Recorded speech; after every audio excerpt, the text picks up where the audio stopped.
precious time for us. It's truly an honor. We hope you have a good time along with our participants and our audience here. Yeah, thank you so much, Shraddha. Moving ahead, I will now announce the for and the against teams.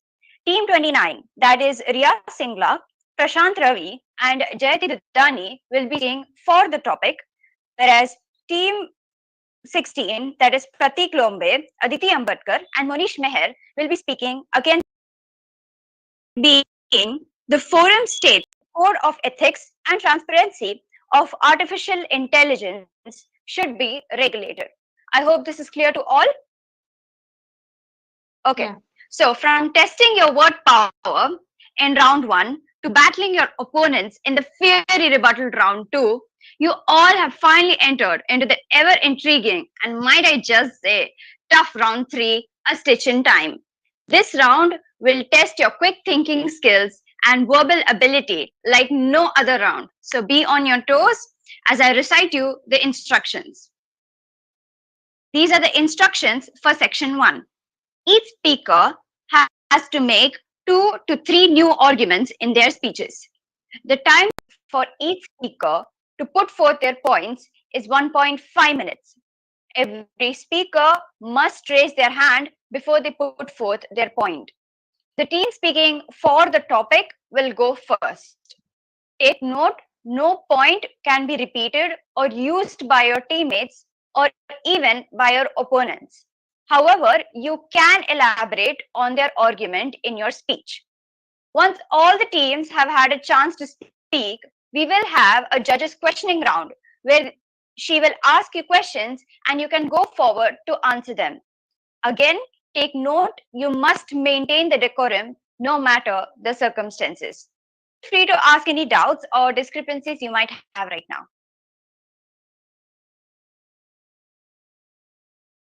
Okay, then we'll move right ahead with the yes. I have a small doubt. Yeah. So can we speak on the opponent's point, like we can counteract them, or we have to just present our ideas? You need to present your views, and yes, you can counteract them, but you cannot repeat your point. And once again, you cannot repeat even your opponent's point. Okay, thank you. Okay. Moving ahead, let's begin with the debate then. Okay. Can the first speaker from the team speaking for the topic? Yes, Ria, you can begin when the time begins. Sure.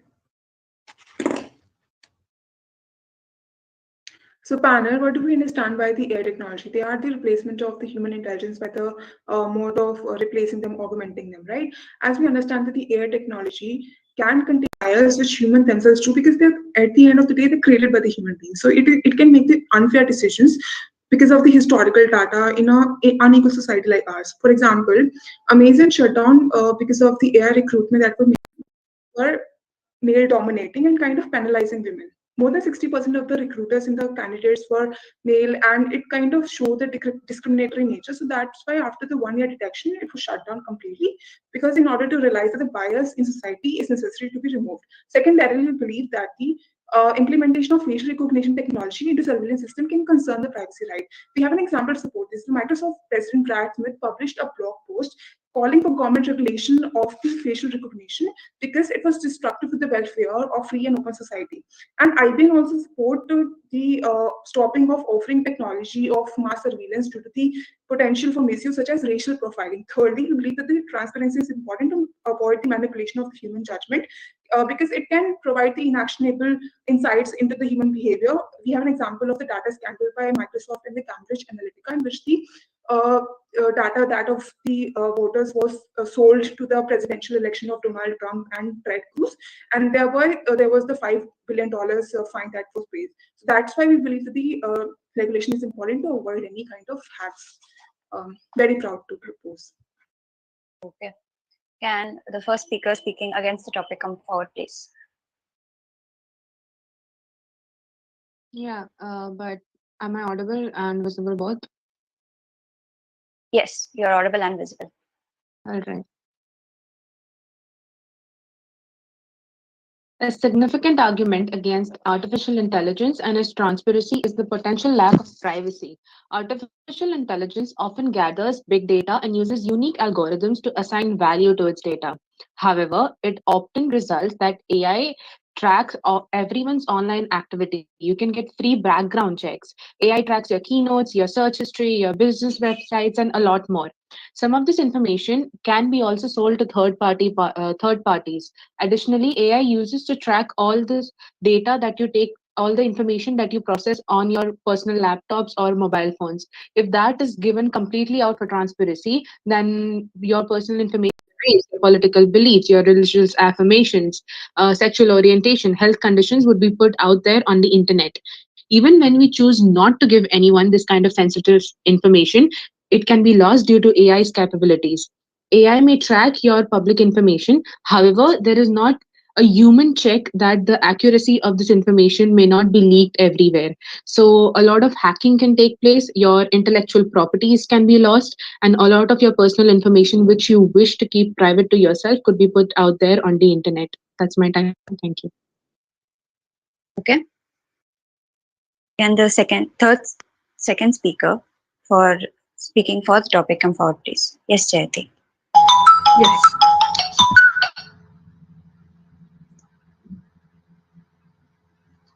So in traditional statistical approaches, human programmers influence the choice of parameter and the mechanism to influence a prediction.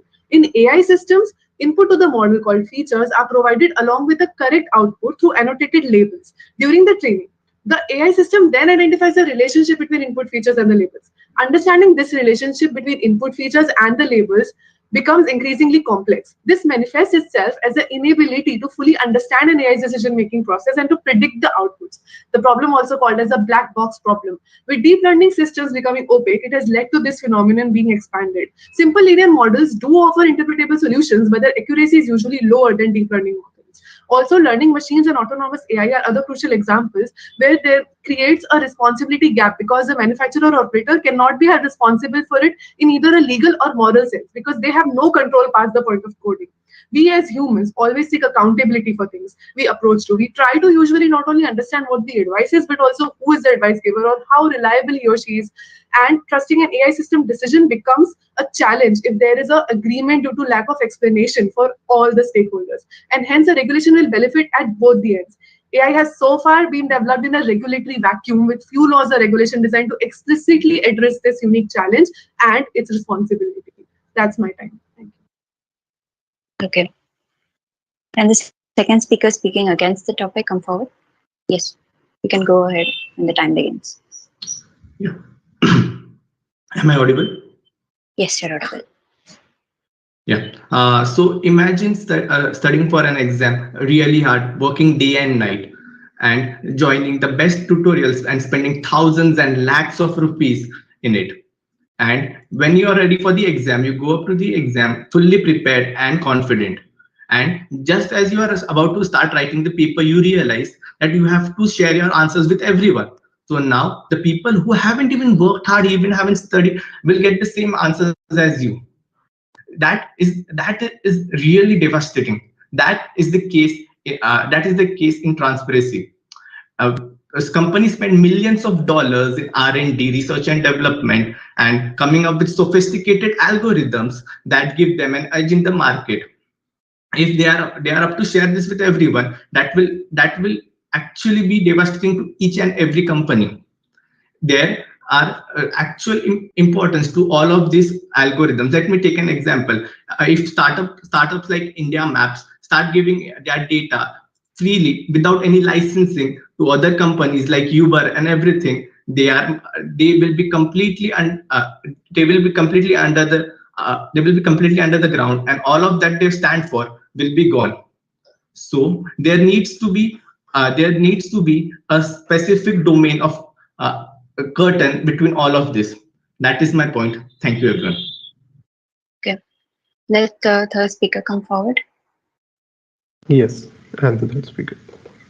You can begin when the time begins. So I think my opponents are missing the point over here. The transparency is not about the data that is being processed by the AI. It is about how it is actually functioning. That needs to be in the academic domain by the criticism by all the learned academicians as well as at the scientist. Now, onto the other point that how to control someone else copying your idea is through the licensing. The licensing exists, right? The cost of not having a check on how AI is working is much more than the cost of using a software based on the license. So I don't think that it will get it will be a loss of intellectual property. Other things to make are that we have to take a decision as a society that, as per a report by McKinsey, 30% of the human labor work will be automated by the end of 2030. Now, just imagine 30% of the human labor work is being taken away, right? And that will lead to a lot of unemployment. And as a society, we need to step back and see that are we really ready for such extreme measures just in the name of development? I think not. Now, I can go on and on about the side effects of AI being unregulated. There are numerous points made by my teammates. There are numerous points I can make, but I will conclude it with just a simple argument that the AI has a potential to breach the law, and this argument itself is enough to put the AI under the purview of a under the purview of a regulatory based on ethics and transparency. Thank you.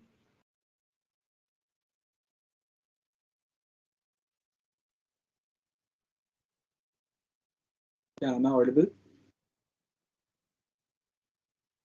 Hello. Oh, Hello. yes, you are. Okay.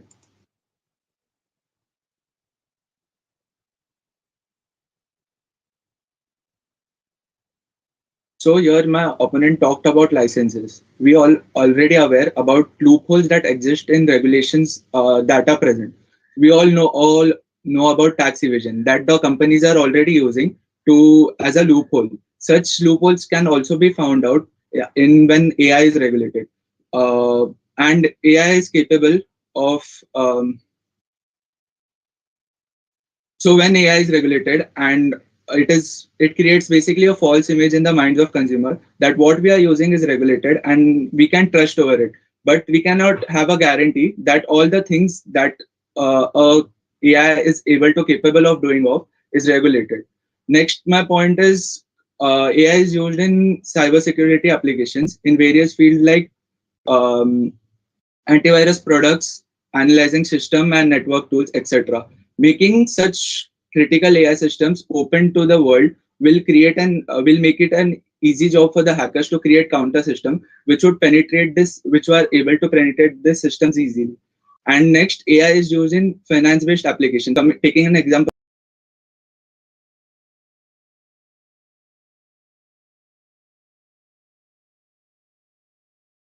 Open to other companies would allow them to take advantage of our consumers and people of India, allowing them to take subprime loans in based upon a high interest rate. So that won't be very good.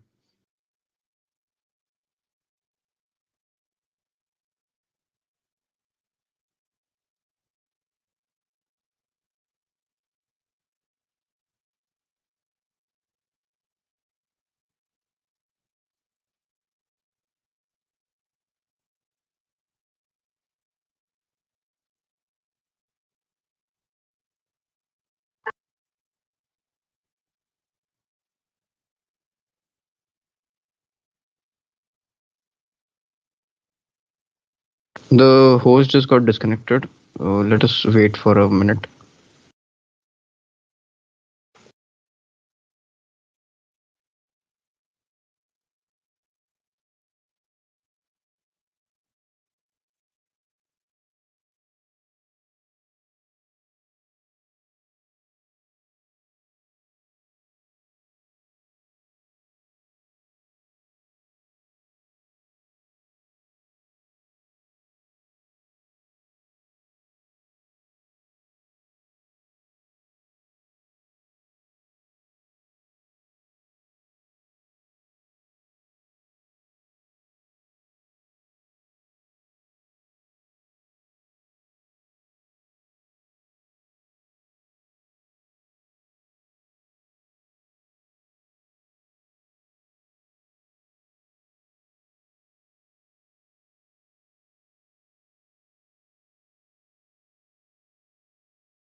absolutely enthralling to watch y'all debate, and I'm sure the judge had an equally amazing time.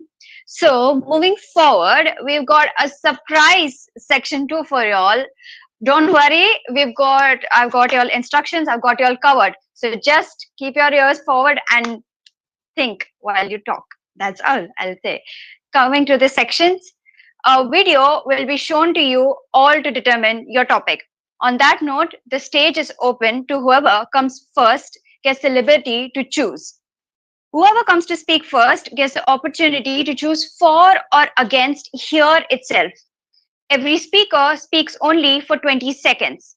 In this, you must make a valid point related to your topic. Any person who fails to make a valid point is eliminated and cannot be tagged. After one participant is finished speaking, you need to choose the speaker from the opposing team who will have to come forward and speak. When you're ending your speech, make sure to maintain the name of the opponent. Mention the name of the opponent you're choosing to speak next. Whichever speaker fails to speak and or makes an irrelevant point will be eliminated by the judge immediately. However, both teams do have a lifeline where you can ask for the video to be shown again. The other lifeline is that when a team gets down to only one participant, that one participant can revive any one of the two eliminated speakers.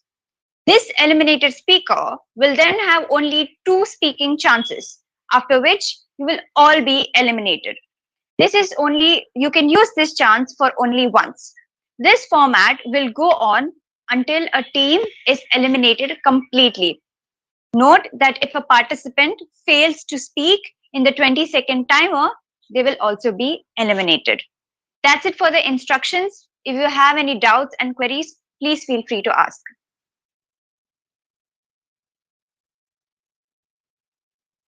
So will we getting to see a video which is related to this motion only or some other different motion?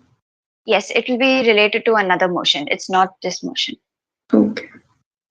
Yeah. Okay. We'll go ahead then with the debate. We'll see the video first.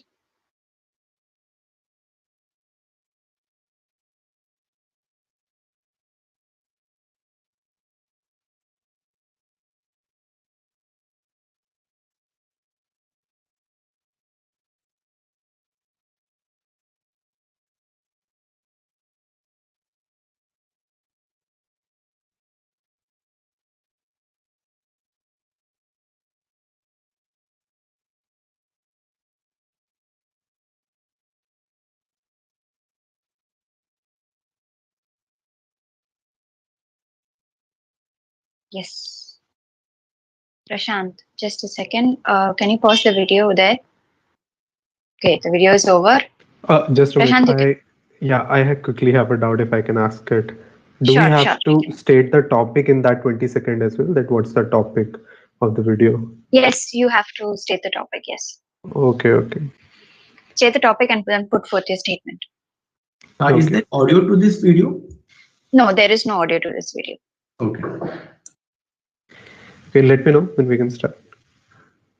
Yes. So yeah, you have to state the topic, and yes, you have to put forth your statement after that if you have the time for it. Okay. Moving forward, we will begin with our 20-second timer. Who comes first for speaking the topic? I am coming first. You'll be speaking for the topic. So Sorry. Prashant. I'm speaking. So you said that I can choose. We will be speaking for or Yes, against. you can right? choose. Yes, you can choose. So we are speaking against the topic. Okay, so Prashant's team will be speaking against the topic, and Pratik's team will be speaking for the topic. All right. Please go ahead, Prashant. So as I can infer from the video, it is about whether the self-driving car should be a norm or not. And I strongly stand against it because in 2018, there was an accident in Uber self-driving car where the pedestrian was hit and was killed. And that accident was labeled as completely unavoidable. And that pedestrian did not get relevant compensation, which is unethical. I will call on Monish Meher to make his next point. Monish, please come forward. Yeah. So we all know that there are various accident caused to self-driven cars. I agree to that, but there are also various advancements which helps us to, as a economy, move ahead in this field of self-driven car, which we see as a future of transportation. Who will you be calling next? Jayati from their team. Okay, Jayati. Yes. I would like to reinforce this case in the study of our country, India, where we have so many unexpected things coming up on the road.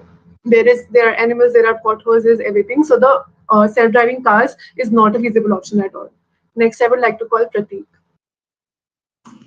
That is definitely not an issue today because there is better connectivity.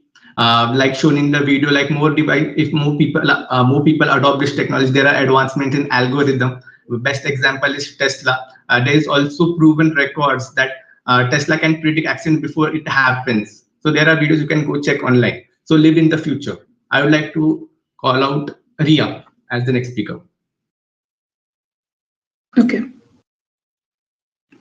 Is the timer started? Yes, it will begin now.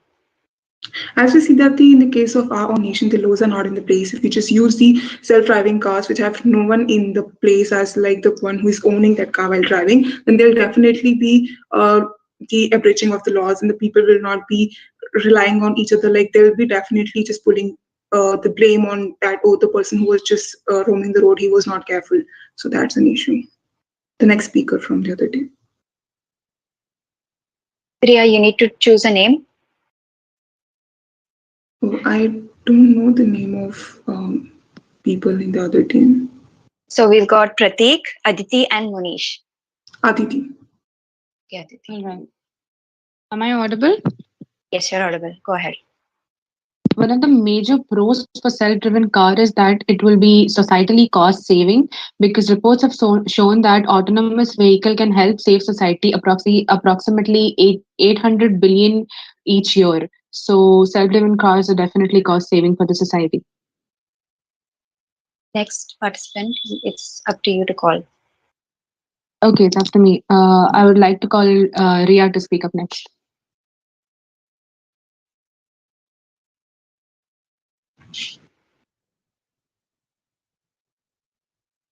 As we understand, timer. As we understand that the advantages are always there in the place, but we need to understand that the major issue in the current status quo is that whether people in the country are ready to put that into picture. Self-driven car will be proving very technological driven in the coming decades, but in the status quo, it's not the case because people don't know how to use the technology safely and accurately. Yes, Priya, go ahead. Call the next speaker. Okay, Ronald. Oh, she's not the speaker. Once again, it's Prateek, Aditi, and Monish. Prateek. Prateek. What is your point, Ria? People were not even adapted to mobile before using it, but now it has become essential part of our lives. Self-driving cars like Tesla have 5-star rating for safety. You can check that online as well. So the issue of safety and adaptability is not in question because for every new technology, there is some time people require to adapt and people do. Thank you. I would like to call up Jayati. Yes. So the cost is not only of the car or the mechanism in it. The cost is also of the system that we require to support it, of the infrastructure that we need, of the traffic signals. We don't have that in India. So it's about the whole system that we need to bring and the whole system being adapted over here with all other systems. So next I would like to call Monish Rahul. Yeah.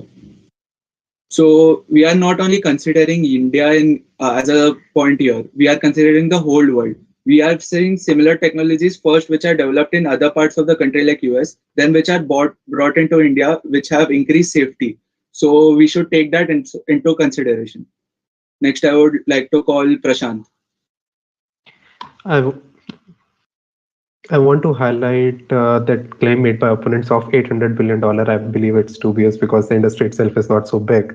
Another point that I want to highlight is that there are blue collar jobs. Among these are the driver's jobs. The chauffeur's job is the most common that will be on the compromise if the self-driven cars become a norm. I will call upon Pratik to go next.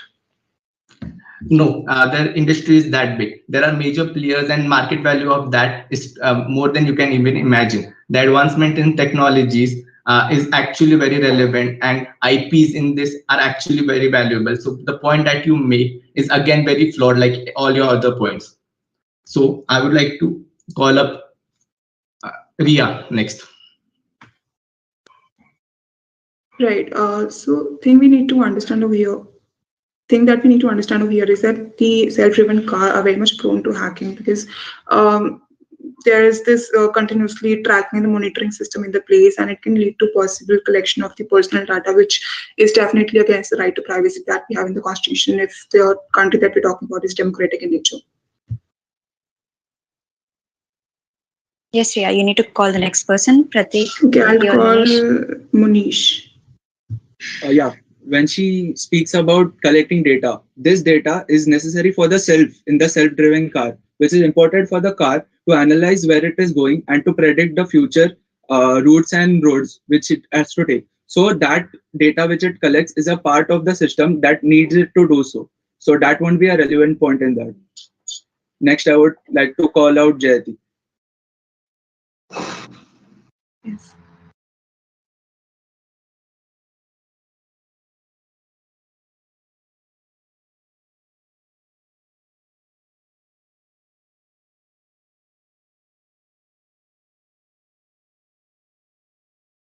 Unaccountable environment. Next, I would like to call Aditi. She is currently facing some network issues. She'll be rejoining in a minute. Okay, Jayati. Can you pick someone else? Yeah, so Pratik. So question of hacking doesn't come into picture because all of this, there is a robust firewalls in all of this. And the question of hacking, how can you even do that? Because companies invest a lot in cybersecurity. So that question again is very irrelevant. I would like to call upon Prashant as next one. Pratik, if you could have. Hey, wait a minute, dear. See, before making a statement that it is not possible, how it is not possible, you have to justify. Okay. So can I do that? No, do it in next turn. Otherwise, this is just irrelevant. You are sticking with this just the sentence, and uh, you have to justify it. Yes, I'll make sure that I do that in next 20 Ma'am, seconds. if the point is irrelevant, does this mean that he is eliminated? No, not. We'll decide it later on. But I also call Jayati. Okay, Priyanka, ma'am, I have a quick question.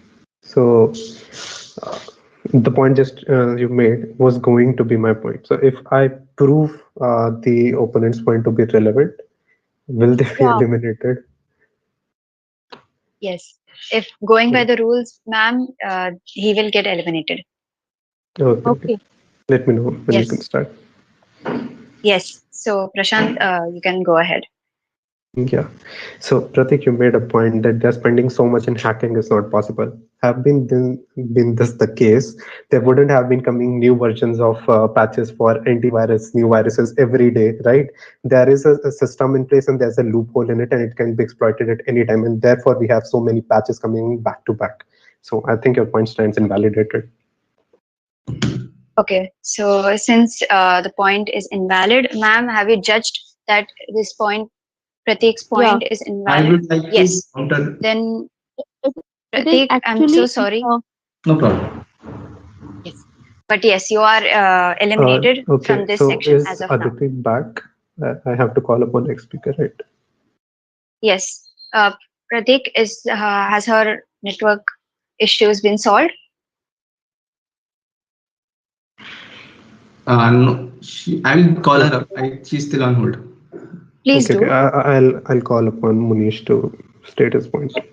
So I would like to counter that point of hacking. There would be hacking attempts in all the system. I'm sure you use social media, Prashant. That doesn't mean that it cannot be hacked. There will always be attempts, but we have to believe that we have to consider using this technology, because that's the only way we can go into the future. That is that adaptation of such technologies into our daily life. Yes, Manish, you need to take your next opponent. Yeah, sure. Yeah. Ria. Okay, I'll start. It's contradictory that this is the only way of moving into the future, because you really need to understand that the moving into the future is an evolution process. Just saying that a thing aloud is not gonna bring any charismaticness in the future, right? We need to understand that there should be the improvement in the already existing technology in order to minimize those hacking and to make the car accessible to all.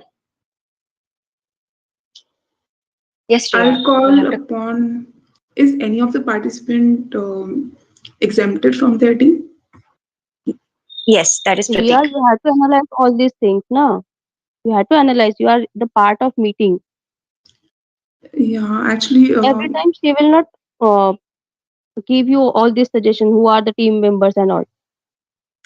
okay, I'll call upon Aditi next. For this Yes, point, Aditi. at this moment, Riya, I want to eliminate you because Okay. this is a, I think, fifth time you are asking for the name of participants and what is going on in the next team. Actually, ma'am, I'm using the Chrome version of Microsoft, and I cannot see name of participants. Ma'am, that was actually not instructed in the rules, but yes, Riya, I'm sure you must have learned from your mistake, and from next time onwards, she'll be able to maintain it. So yes, ma'am, as we'll just follow the rules as instructions as we have given to them. So as of now, she won't be eliminated, but please do if you find But that she Riya, gives an irrelevant point. yeah, but Riya, make this point as well. Yes, yes, ma'am, she will make this as a point. I'm sure she will.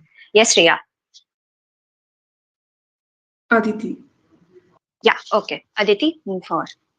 All right. I'm sorry, I lost connection. Am I audible now? Like, can you hear me?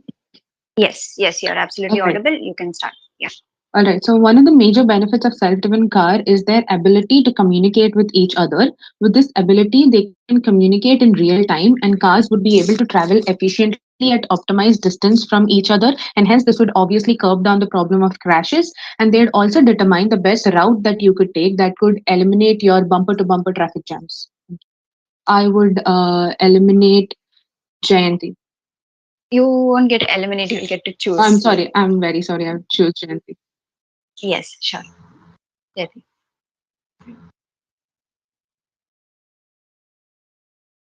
With, is the timer started yet?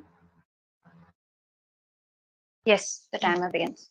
So, with the question of its benefits, I would like to question its availability and accessibility to all the people, not only in India, but we have various kinds of country all over the world. And then, if we want to establish a system where AI is helping, we actually need an inclusive approach towards it. So, is that existing? So, I would like to invite Monish now.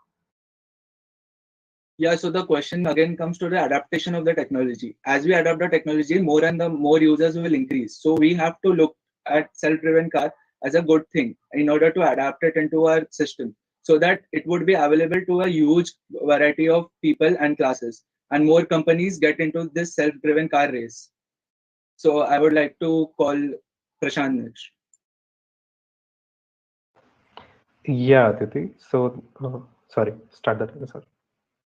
Yeah. Yeah, Aditi. So the finding the shortest path has nothing to do with the cars talking to each other. It can be done in the today's time through the Google Maps as well, right? And the thing that they can travel at a safe distance.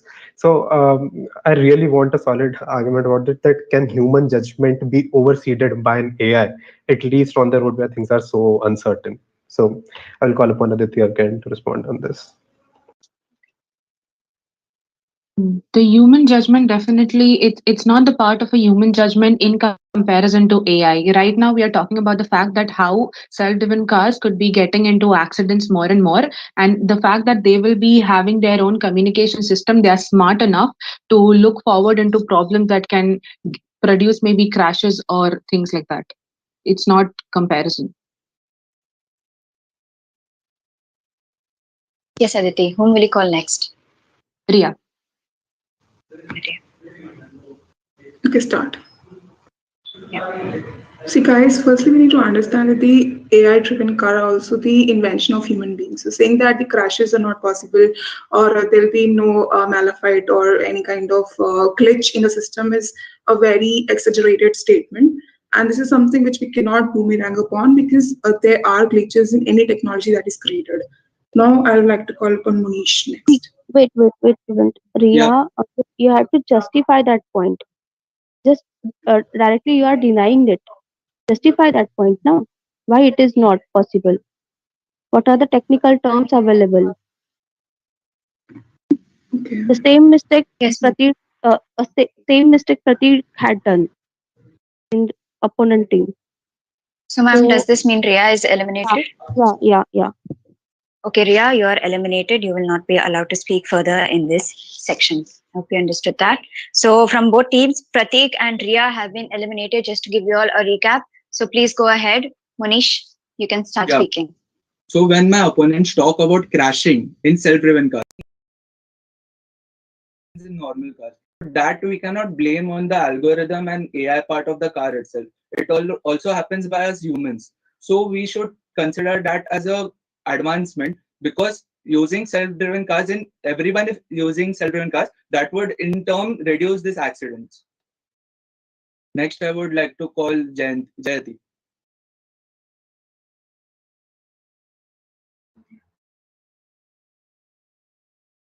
The point is also that who will be held responsible for all this, the company creating it or the person who owns the car, because the control will be in a not in a very clarified or specified manner. So how will this balance be done? That's the question I like to propose, and I would like to invite Aditi. Thank you, Janti, for your question. I believe it is not about whom would we blame if a problem arises, because even otherwise, for balances or car crashes, there are still accidents that take place on road. There are still problems that arise. In situations like that, we don't find who was the one who caused it, right? Similarly, self-driven cars just provides better advancement. It sees the congestion ahead of time than us. I would like to nominate Jayati again. Okay, wait.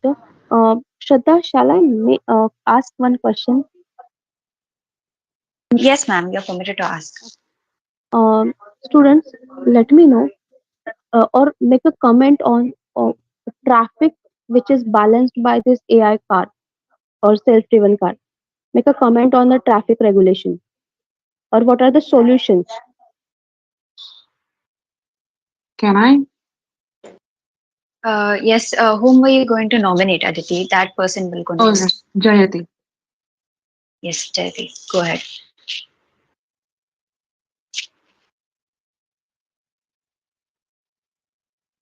Okay, so in terms of the traffic, the normal cars, the people normally judge which lane to go to. With, like in AI, also that will obviously be programmed. But then the thing is that there has to be some control in the hand of unknown circumstances, like there's a construction being done or something. So with that, I'd like to invite Monish. Yeah. So, answering ma'am's question, considering two routes and self-driven car between, so a communication between self-driven car can prove that road A has more cars than route B, and even if route B is longer, having more cars in route A will lead to more traveling time than route B. So we can AI cars can take decision to go to route B. I would next call Prashant. Monish, you are against now, but your statement is in terms of for. Yeah, ma'am, I'm saying that AI cars are better in because of indecision of traffic, ma'am. But as far as I know, your team is against for this topic. No, ma'am. Yes, Manish. Ma'am, It is yes, against the topic. It is ma'am, Oh, against the sorry. topic. yes, No, ma'am. ma'am. No, ma'am. No, they are Against talking for the topic.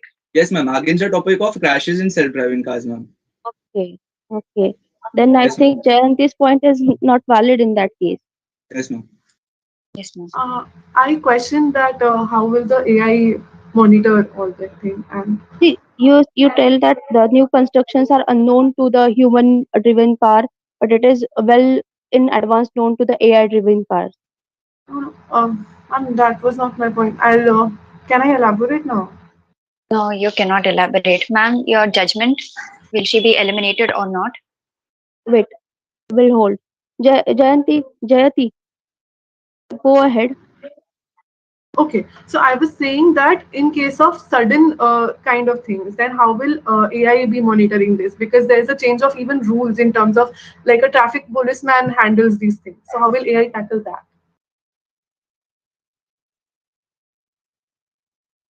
Yes, ma'am, your judgment, will she be eliminated or not?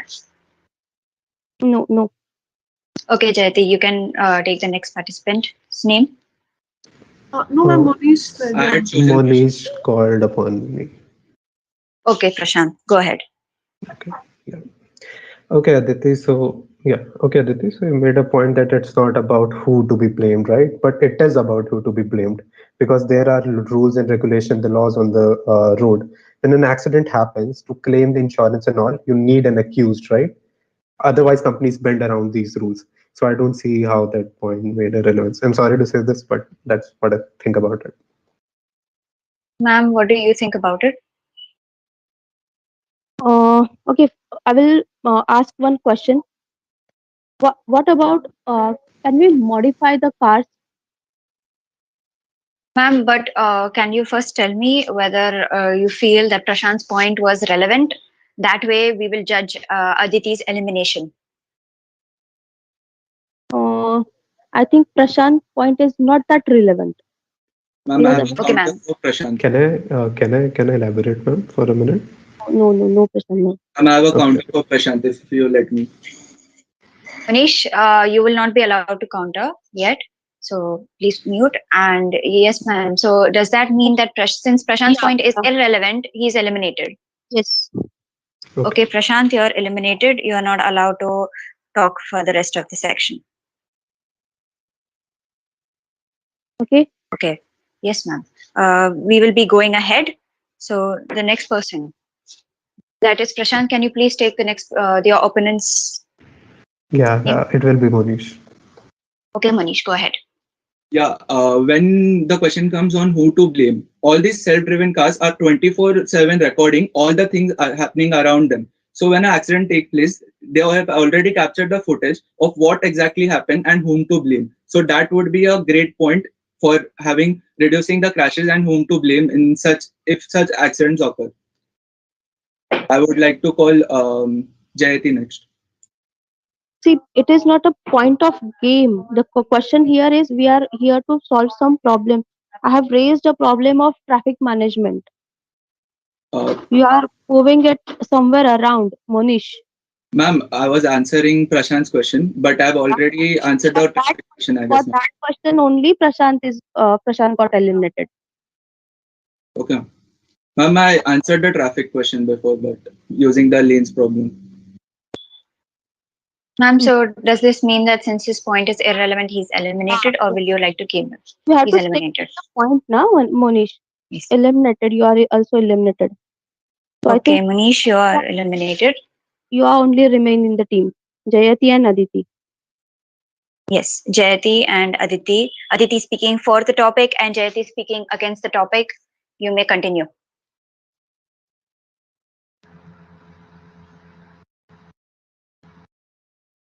It's whose turn is it to speak? Jayati, Jyoti? why don't you go? Yeah. Okay.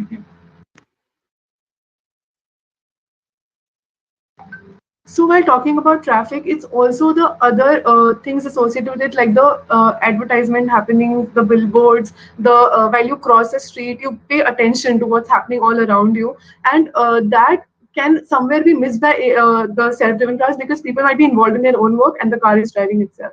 So I would like to call Aditi. Yes, Aditi. I have a question for Jyoti. You mentioned that people can be doing their own work and the car would be driving itself. Doesn't that mean you're speaking for the topic that the car is pretty efficient and it can take care of its own business? Yeah, your question is very correct, Aditi. Yes. Okay. So Jayati, does this mean Jayati is eliminated, ma'am? Yes, yes. Can I elaborate? Okay. No, dear, no. Elaboration is not. You're right. Okay, so Jayati is eliminated, which remains with Aditi, that is speaking for the topic left in this debate. Aditi, do you want to make a final statement and conclude this entire debate, please? Yes. I'd like to conclude by saying that in the end, it's after all, okay, I'll start. In the end, it's about technological advancement. We are always not prepared for the oblivion and not prepared for something we haven't seen. But as human mankinds, we have the full potential to adapt to everything that is thrown at us. So it's about improvement more than just picking out mistakes from a thing that we haven't experienced. Thank you. Okay, thank you so much, participants. Thank you, ma'am, for the input and the effort that you have given us. It was quite the round. Hats off to all of y'all for putting forward your best effort. I wish you absolutely good luck on your verdict. So, which I would actually like, ma'am, to say a few words. What about this debate, please? Students, whatever the things you have put forward, these are really appreciable. You have put forward some case studies as well. That is really appreciable. But the thing is, go through the technological points as well. And whenever you are presenting these points, focus on the problem. These debates will come out as a result of these debates. It should come out with some problem definition, which will be solved by you only. Think in that perspective as well. Otherwise, it is a really, really wonderful session. Yes, okay. Thank you so much, ma'am, for your wise words. I'm sure our participants will take them to their heart. Thank you so much, everyone, for participating in this round. I hope you all had as much as fun as I did, and I'm sure the judge enjoyed it as much as we did. It was truly a sight to watch. Stay tuned for the results. This is your host for today, Shada, signing off. Thank you so much, and bye-bye. Thank you all. Thank you, Thank everyone. Thanks, And man. organizing team and Priyanka, man. Thank you. Thank you to you all. Bye, all of you.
I'll be mediating our finalists' entire round 3.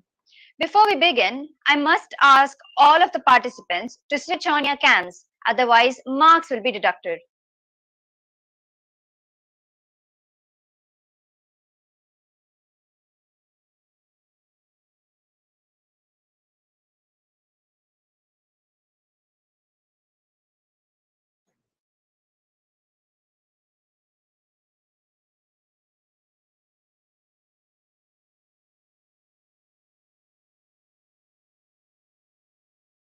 All right, moving ahead.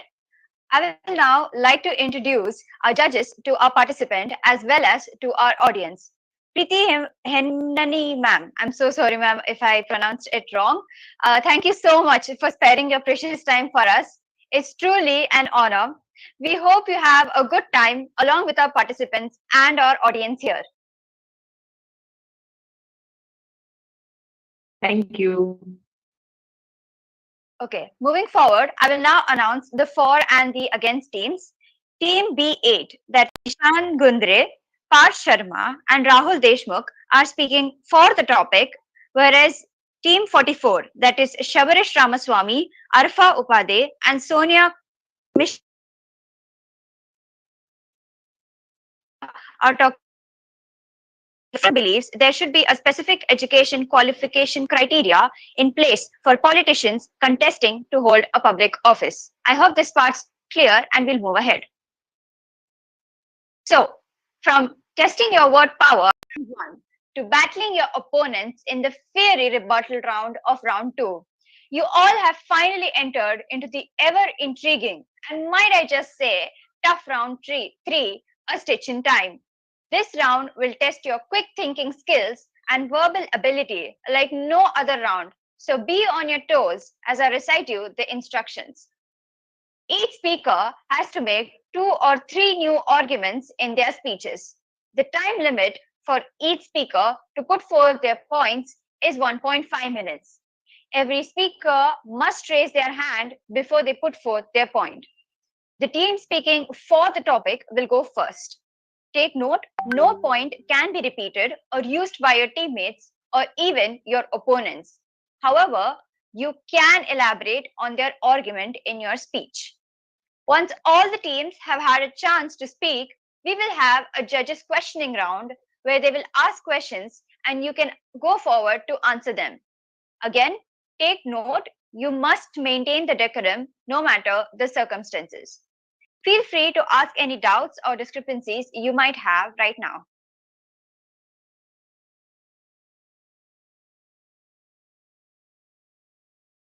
Okay, so if no one has any, we'll go forward with the debate. We'll begin.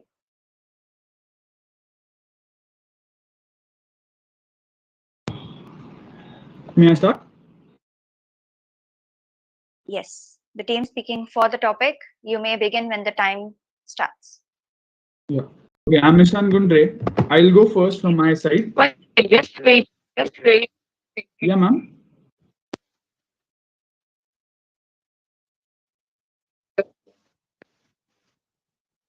Ma'am, you're not Hello, audible. am I audible?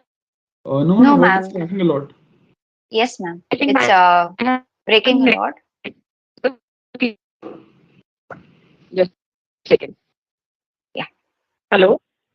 Yes, ma'am. It's much better. Yeah, there's actually my network. Wait a minute. Okay, ma'am, I'll wait. We'll wait.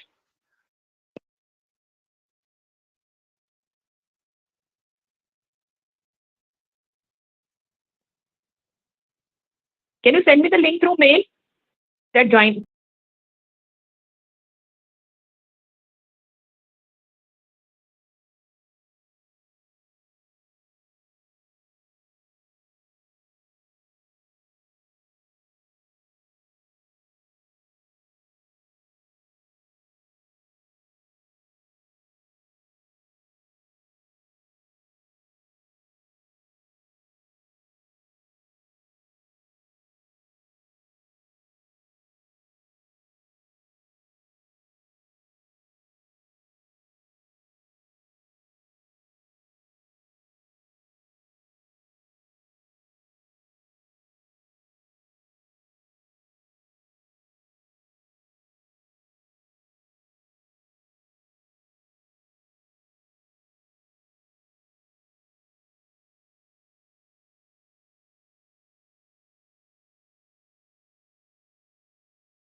all know, people look up to politicians, and if they themselves are not educated and not qualified enough, then it does not set the right example. Education is crucial for everyone, whether it be a normal person or a politician. And a country is run and administered by a good governance, which can only come true when the ministers or politicians, they themselves are skilled and qualified enough in their specific departments. Yes, you got 40 seconds more. You can make a point. Okay, so one more point. If we talk about legislative, so if the MLAs they themselves are not educated, then it cannot be made sure that the bills passed there are correct enough and right for the people. Hence, every minister and MLA should have a specific minimum qualification. You still got 20 seconds to go. Any other points you want to make? No, I'm done. Okay, then we'll move forward with the next person speaking from against the team. Arfa would be going from Yeah. Yes, Arfa, go ahead. All right, I'll wait for this timer to start. Yeah. Okay, so first and foremost, let's begin with the definition of education. So education is basically the acquisition of knowledge, skills, values, morals, and beliefs, and personal development.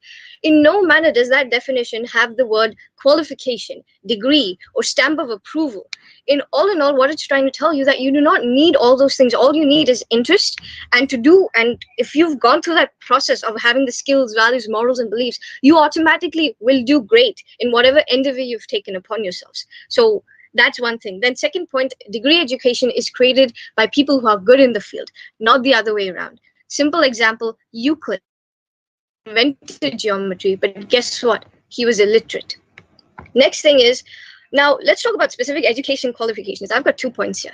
The first being, how does a qualification guarantee that they're actually going to get the job done? Simple example, a lot of engineering students and medical students, they're in the field for the degree, but they do not have interest in it. Another thing, a degree is based on classroom knowledge, whereas politics is real world. A few great examples, we have George Washington, Jacob Zuma, Abraham Lincoln, Jayalalitha, Smriti Irani, and for goodness sake, our own Prime Minister.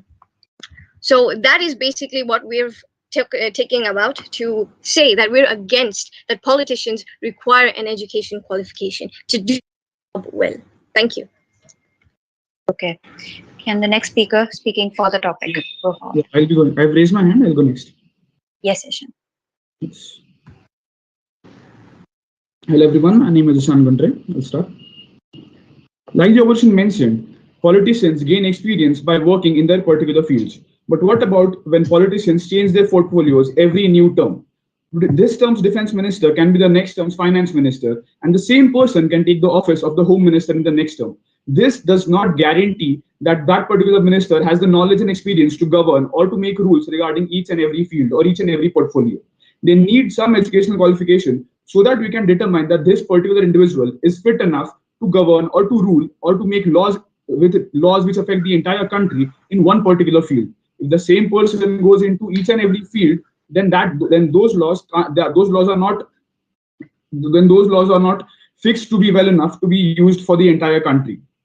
I feel that each and every politician represents our own country, and for those particular reasons, I feel he or she should be very, very well adapted in English language. For those reasons, I feel education is very important. Let's say, for me personally, I would always prefer a person like Shashi Tharoor to go and represent my own country, because I know he will be able to put forth his views and his opinions in a very fashionable and a very proper manner, which will be very effective. Thirdly, I feel if the advisors of the particular politicians and the IAS and IPS of our country require graduate level education, I don't see why politicians as a whole are not required to give or to present some particular degree, which is very essential for the country. Thank you. Yes. And the next speaker come forward. Yeah, I'll be going ahead.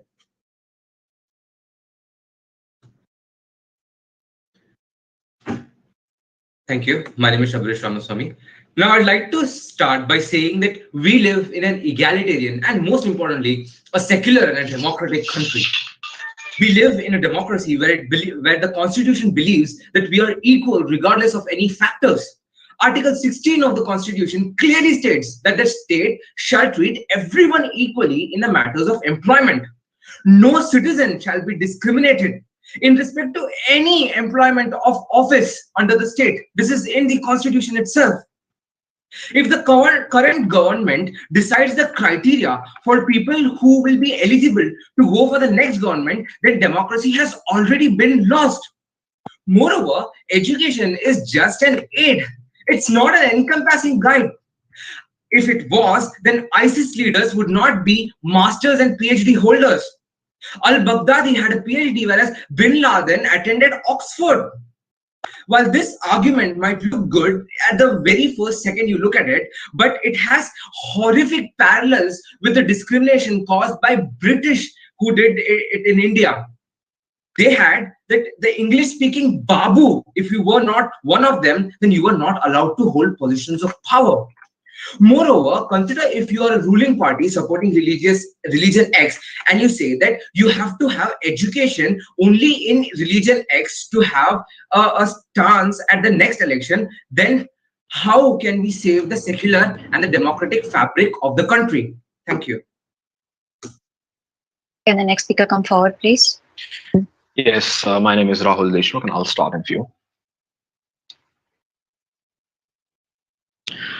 While the opposition made a very enthusiastic way of representing how they also put up religion, they also put up examples of terrorists in this, but we are talking about politicians here. We are not talking about terrorists who have PhD degrees and then also they have become terrorists. We are not talking about moral values here. We're talking about running a country. So, like my partner also said that even the officers require certain qualifications to go for this position, right? So why not politicians? Why not they are held accountable for even running for the position as well? Because during our graduation period, as you are doing right now, as many of us are doing right now, we are told the basic foundations for going out in the real world, like team membership, the team leadership, we have peer companionship. That's what we are told here. And what I would like to emphasize on the point is that what you are saying that no qualification should be needed, why there should be a qualification, the constitution says so. Then why are we required to get even an admission in a graduation college? Why are we required to give 12th? Why are we required to give certain examinations so that we can qualify for that position? So why not for the politics? Why not for them? Because they are the one they're running the country. They're going to represent our country on a global scale. Why shouldn't our image should be good enough so that we are acknowledged? You're given examples of Abraham Lincoln. They are the ones who had the foundations so that we can go and represent their country. They had the basic needs. They had the basic qualification. They are saying English. They had an English country. Okay, can the next speaker come forward, please? My name is Sonia and I'll be presenting as the last one. We talk about education and suddenly we are talking about English. That is the most ironical situation in a country which has 22 official languages of its own. It states the mentality of the educated people over here and here itself. It is not about a knowledge of language. It is about the leadership skills that a person possesses in himself by having the guidance of educated minds with them, because the ministers in our country have a full backed up team who are bureaucrats and smart ones. But let me tell you, while people are speaking that IAS, IPS, they are very good, they haven't been indulged in corruption. Let me tell you, according to the Ramachandran report of 1969, he says that 70% of the bureaucrats are corrupted. They have a very systematic way of unhack and loot that is being done with the common citizens of India. While you tell you about education, let me tell you, there are so many women in the nook and the corner of our country, in our villages, who haven't even got an opportunity to get educated. But while in their young age, they get an opportunity because of the backing of the government, that they are able to present themselves in a very particular way. And just because of the most pious thing, education, in the name of education, you're trying to steal away the right of them being selected in the politics. We're talking about here of the moral mind. To run a country, it is important that a person possesses the skills of leadership, of communication, of the skills of actually leading people for the way forward. And I do not think so that education is the primary need, because according to NCRB in 2017, literate minds are more criminal than illiterate minds. Thank you so much. Okay, wow, guys, that was quite a great performance. It was absolutely enthralling to watch y'all debate, and I'm sure our judge had an equally amazing time as well. So now, coming forward to our judges' questioning round, I call upon Preeti ma'am to ask any questions you might have to the participants regarding this topic. Yes, I liked all the speakers were very good and they have very nicely represented themselves. Yeah. So I want to just question on someone was talking about interest. I think Arfa was talking about the interest, right? So I want to question to all of you that only interest is important here, and when someone is interested, that time that means education is not needed at all. That will not change anyone's mind. That means. And second question, I'll just tell you the points and then you can talk. Second one, someone was talking about terrorist, that even the educated persons are terrorists. So do you feel that that means the education is taking in the wrong direction? So these are the exceptions you're talking about. Someone was talking about the terrorists. So these are the exceptions. So you cannot tell about the exceptions here. Second point. The third point is leadership. Someone was talking about that leadership is important for politicians. Only leadership is important. Does we don't need are indeed that position where we are leading the country. And again, coming to the moral values, I think Sonia was talking about moral values. So when you're telling that the person should have moral values, so how moral values can a person can get without education? How we can build moral values in any person? Then last point is corruption. I think Parag was talking about corruption. Rahul was talking about corruption. I think the corruption, someone was talking about the corruption is, I think they were telling about that corruption is in every field, even the educated people are in corruption and also, wow, what do you feel about corruption? That how corruption will be stopped? I want to just ask here, it is only education is needed to stop the corruption. So just, I want to see that who can answer this in short of all these points. Yes, Ishan. Anyone can raise their hand. Yeah, ma'am, I'll go ahead. Ma'am, the first point you raised was very accurate, that interest is interest enough to govern an entire country. I feel it is not enough. Interest, if somebody has an interest to be a politician, it is a great thing for the country. Somebody is having some ambitions. But education equips them with the appropriate tools, which allows them to perform their duties in an excellent and in an excellent manner, which is so beneficial for the country. Like you said, education doesn't guarantee morals. But somebody from the opposition raised the example of our Honorable Prime Minister, PM Narendra Modi. Even Narendra Modi went through some kind of education. Even if we say it was informal, but still he went through the entire process of RSS. He spent his entire life being associated with the RSS, and RSS has inculcated in him the morals which he is currently using to govern our country. I'll end on that point. Thank you. Just as Sir said now that informal education, he is actually supporting our stance. So please let me complete first. He's actually supporting our stance, ma'am. I completely agree with you that we cannot name, like, if we are for that education is not necessary, we cannot name education that it is completely bad. No, but we are here telling that minds of malicious intentions will do malicious work even after they are educated, and minds who are pious will be pious even if they are not educated. So why should we keep this criteria that education is the most important thing, and education is not a guarantee certificate? Ma'am, I know that in your life also you would have been across people who were the most nasty and with the most well-educated minds. That is the whole thing, ma'am. Ma'am, when we say this in villages, there are ladies who do not even know simple reading or literacy, but still they are actually doing such good things. We're talking about that. And when you asked a question of how Sonia, that is very, what you are explaining is very nice. I liked it. But do you feel that then education is not required at all, or we can say that we can modify the education system? No, we ma'am, can not modify at all. the education system. No, ma'am, not right? at all. In fact, for supporting that, I would say that please let people enter this ground of politics, and let there be certain schemes where people who are actually not having any basic degree can be given them. The basic degrees and the trainings can be given to the people who are of potential leadership, who can actually govern the country. And just because of the basic need of education, they shouldn't be deprived of their rights, ma'am. That is what I'm telling. And for corruption, for curbing corruption, I think the system should be there. It has to be transparent. It has to be liquidated. The cash system was so notorious in our country, but while the system became easy, the transparency through UPI, Unified Payment Interface, has become easy. So it is about the layers. It's like the onion. It's the layers that we have to here correct. And as I told, ma'am, malicious minds will do malicious things even after that being said. So No, I don't think. No, I don't think. If they are given the proper education, not only education in times of degree, but according to about. Yes, Ma'am, you we'll move combine that. forward to the next So participant.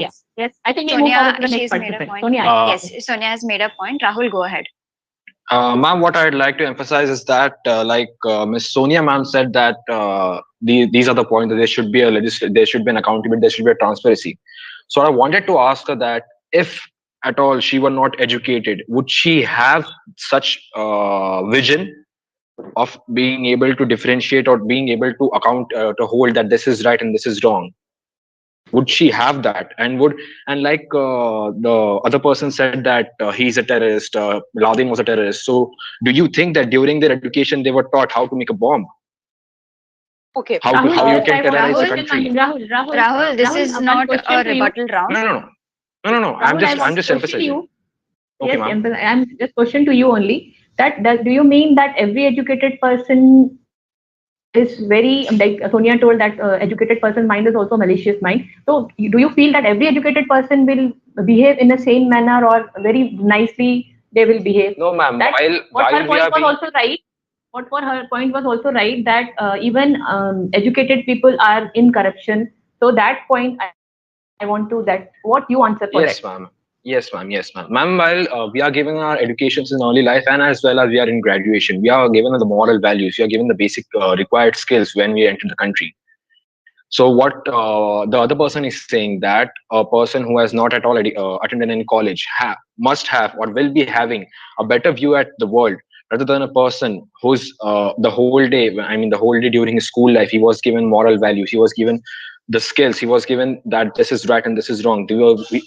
Even at our basic education, we were said that honest is the best policy. So I think maybe the opposition think that this is the wrong thing, because this is not taught in I mean, if you're not an education person, you will not just wake up one day and think that yes, honesty is the best policy, we should be kind to each other. No, these are the things which are taught to us when in a very early stages. And a prime example of an educated leader is Mr. Manmohan Singh. He attended the Punjab University in Punjab and studying economics, and then got his bachelor's degree and master's degree respectively. And then he completed his economic tripos in the University of Cambridge. And during his tenure, our country flourished, and no one can argue against that. That is a prime example of how education can play a very vital role in a country's development, rather than a person who is less educated than other person. Okay, I'm sure you all have made excellent points over here, but we are in a time constraint. So let's move forward, because we do have a surprise section for you, scheduled for you all. Am I audible? Yes, Shabarish, you are audible. One point which ma'am said, nobody kind of touched on it.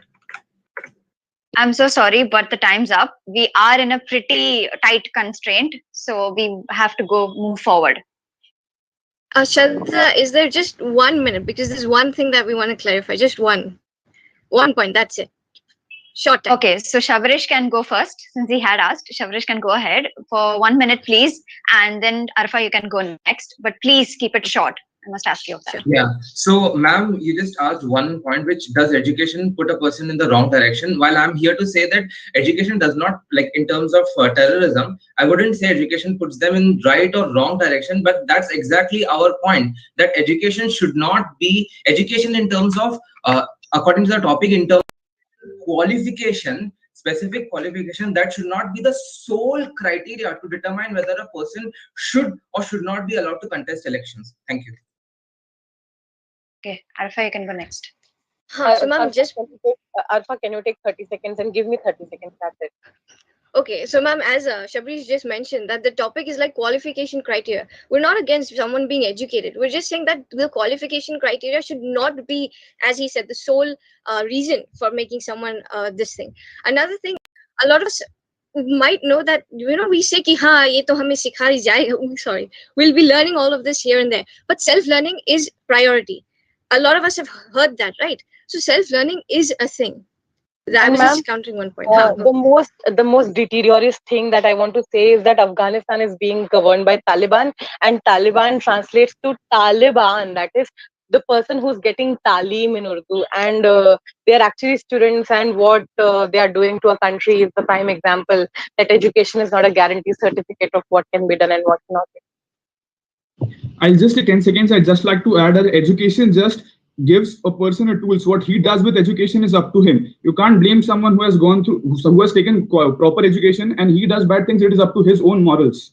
Education just gives them good tools. And if somebody is becoming a politician and people are voting for him, it is assumed that his morals are good. That's it. And ma'am, we are talking about a country right now. We are not talking about a terrorist country. We're not talking about Taliban here. We are talking about All right, terrorists. guys, the time's up. The time's up. I'm sure that I have given more than enough time for you all. It's almost that of a rebuttal round going towards the Indian Parliament. So let's come back towards our surprise section that we've scheduled for you all. So moving forward to the instructions of our surprise section, a video will be shown to you all to determine your new topic. On that note, the stage is open to whoever comes first and gets the liberty to choose for or against here and here itself. Every speaker speaks only for 20 seconds. In this, you must make a valid point related to your topic. Any person who fails to make a valid point is eliminated and cannot be tagged. After one participant is finished speaking, you need to choose the speaker from the opposing team who will have to come forward and speak. When you are ending your speech, make sure to mention the name of your opponent you're choosing to speak next. Whichever speaker fails to speak and or makes an irrelevant point will be eliminated by the judge immediately. However, both teams do have a lifeline where they can ask for the video to be shown again. The other lifeline is that when a team gets down to only one participant, that participant can revive any one of the two eliminated speakers. These eliminated speakers will then have only two speaking chances, after which they will be eliminated, he or she.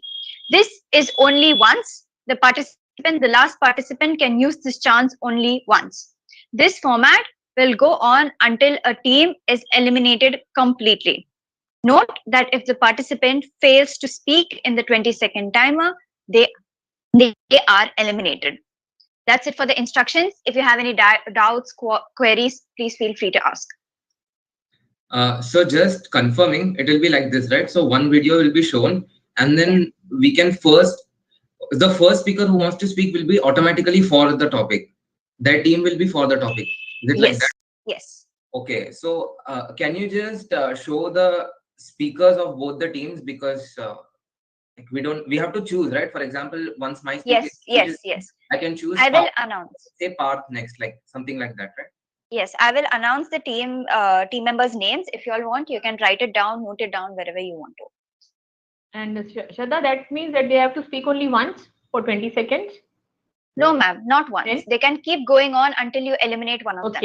Or all of them. Till they are eliminated. Okay. Yeah. Yes. Okay, so the will be on the grounds of irrelevancy, right? I'm sorry, can you say that again? And elimination will be on the grounds of irrelevancy. Yes, irrelevance or failure to talk in the allotted time. Okay, perfect. Yes. Okay, so just confirming, it will be like first 20 seconds, like the 20 seconds time slots will be there. We can't exceed that, right? No, you cannot exceed that. All right, okay, thank you. Also, I think if they repeat the topic, if they are for the topic and the next speaker is repeating the topic, they are eliminated. Yes, right? ma'am. That's up to you. Yes, that's on your judgment.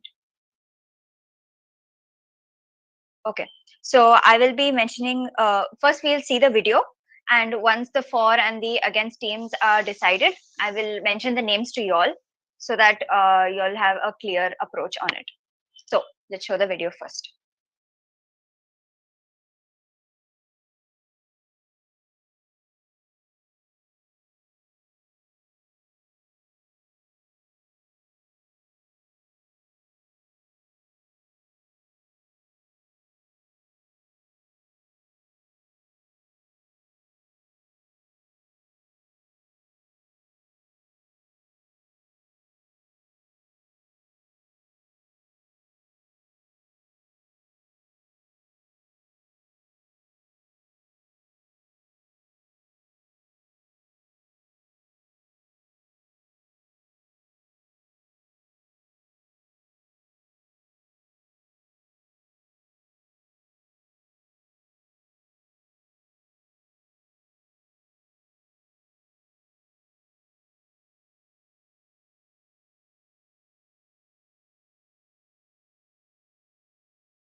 Okay, Rahul, you have raised your hand first. Please choose whether you want to speak for the topic or against the topic. Just so we are clear, I wanted to ask that this topic is machinery versus art, right? It's on whatever you perceive it to be. Okay, perfect. So we'll be going for the topic that art is important.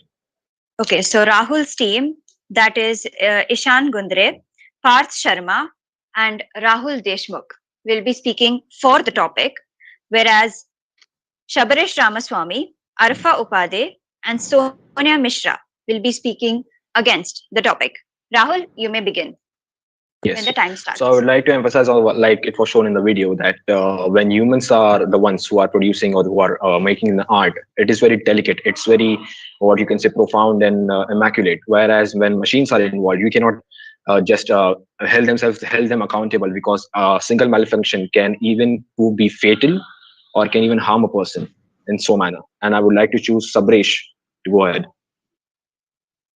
I would like to start by saying that it is high time that we stop with the blue collar and the lower part of society from manually digging through garbage and start helping them with having fully automated not only equipments but also facilities, so that they do not have to put their hands inside the mess like in the barbaric centuries. Yes, Shabarish, you have to choose your next opponent. Okay. Can you just, is Anusha in their team? No, let me just tell you the names again. Ishan Gundre, Parth Sharma, and Rahul Deshmukh are the teams speaking for the topic. Art to continue. Yeah. Okay. So art as such is created by artists, and AI or machinery cannot bring creativity in every different section. So artists as such should be more, and the AI should only be used to manufacture the same, and they are not creative enough. Yes, Parth, you have to call on your next opponent. Can you repeat the names of the opponents? Yeah, it is Shabarish Ramaswamy, Arfa Upade, and Sonia Mishra. Okay, so Sonia Mishra.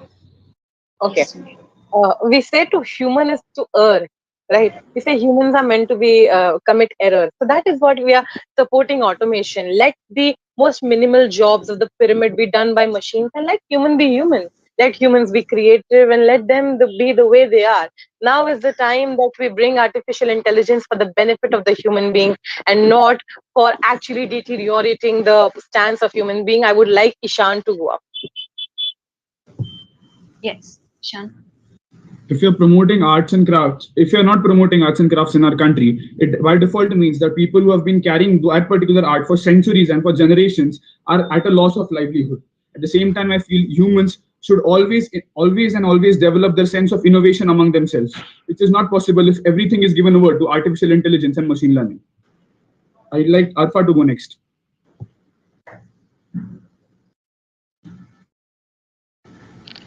All right. So basically, automation is one thing that is there in order to speed up processes and do the work at a minimal time, thus saving time and improving services and giving rise to more and more opportunities, actually. And that also includes art within it, giving more opportunities to grow that art and so on and so forth. I would like, can I decide? Abhi, I'm the last Yes, speaker. yes. You can decide. I can decide. Okay, I'll ask Parth to speak. Yes, Parth, go ahead. Okay, so machinery and AI cannot conquer over creativity, and the artisans who are already Parth, existing. you are eliminated. It's repeated topics. Parth, you are eliminated. Okay, Parth, you are eliminated and you are not allowed to put forth any point from here on in this entire section. So please mute yourself and please do choose your opponent before muting. I'll go by Arfa next. Okay, Arfa, you can continue.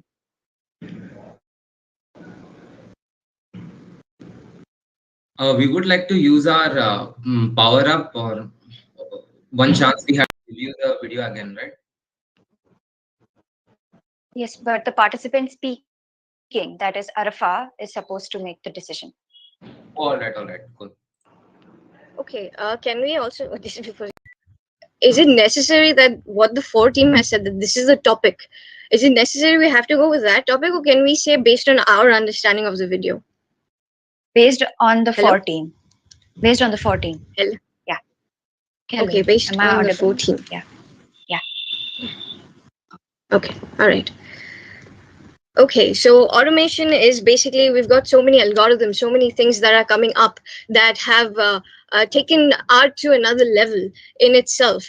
And we have AI, we have painters, we have artistries. So that itself shows that we're getting to another genre of art. A new genre is coming in. So yeah, that's basically it. I'll bring up Ishan. Yes.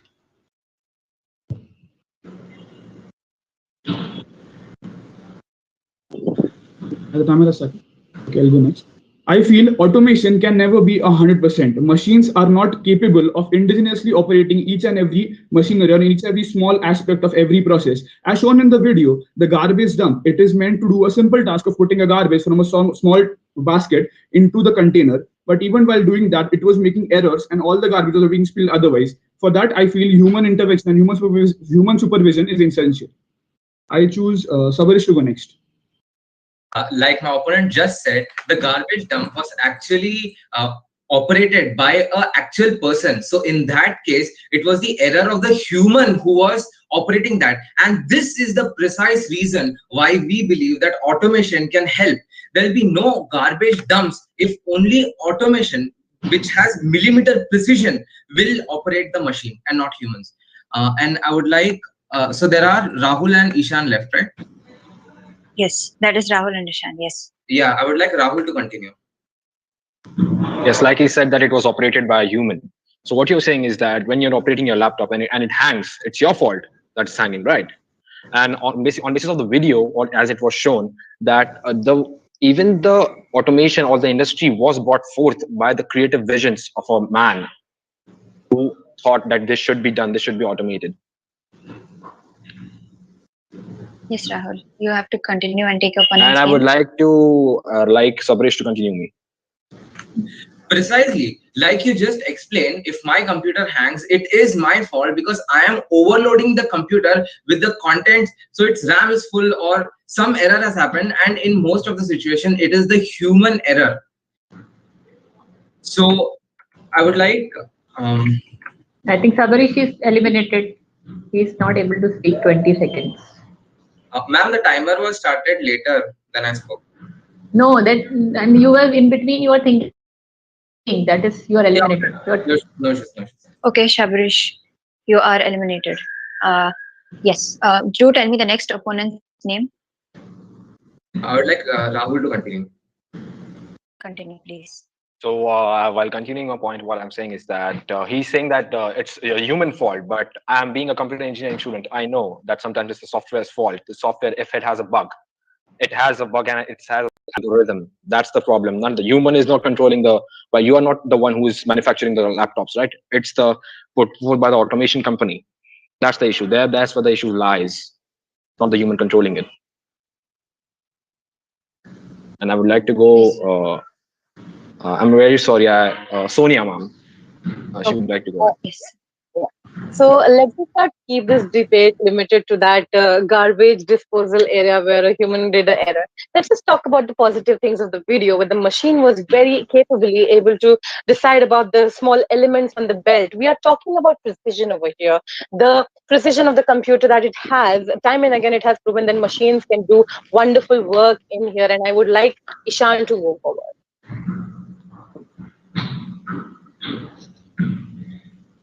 When we talk about doing minute and work which requires extreme precision, I feel a human supervising that is extremely essential because minute processes cannot be trusted to each and every machine.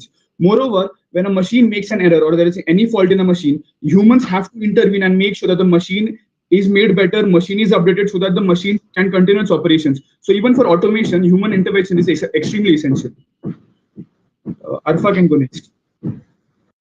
Okay, just to when can we use the power-ups, like to get back the eliminated participant?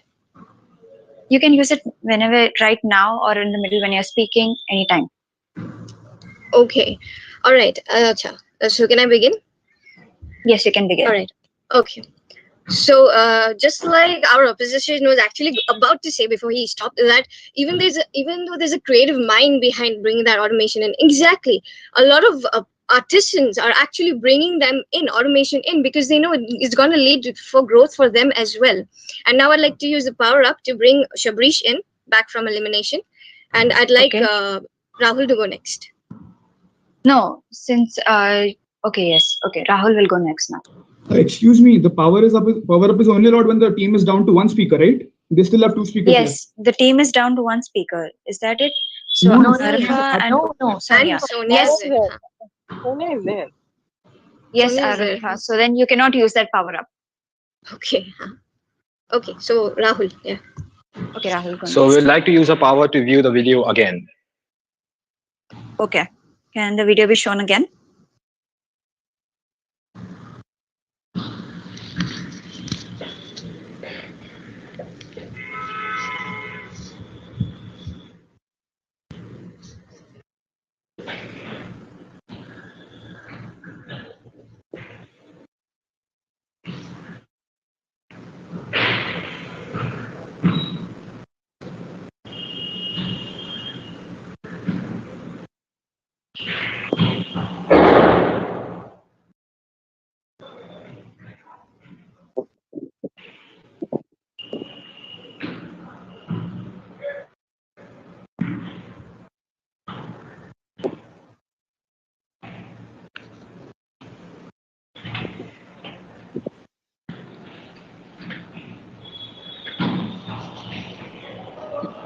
Yes, so like shown in the video, we'd like to again put out the garbage point is that the garbage machine is not controlled by a human. It is set to that collect the garbage, and the other actions are done by the algorithm which is placed in it.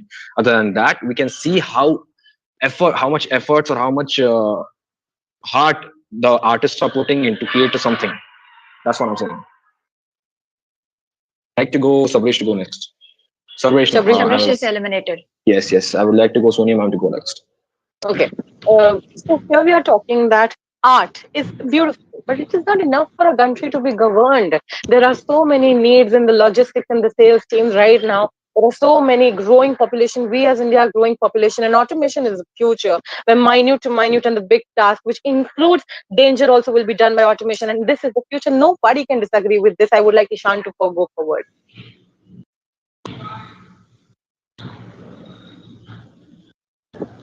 Is the time started? My screen is lagging, sir.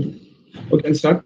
Somebody mentioned the point that even artisans are turning to using machineries to do art, but that is not automation. Automation is when a machine completely takes over one particular process in a manufacturing cycle. But when an artisan or any particular person is using a machinery, that is just use of technology. So that is different. That is not automation. For those particular reasons, automation, I am still opposing automation. Okay. Sorry. I'd like that's it. Yes, but the allotted time, Ishan and all the other participants, the allotted time for this section is over. You have all made excellent points. I'm sure ma'am made a huge note out of it. Thank you so much, everyone. And now I would like ma'am to come forward and say a few words about this debate.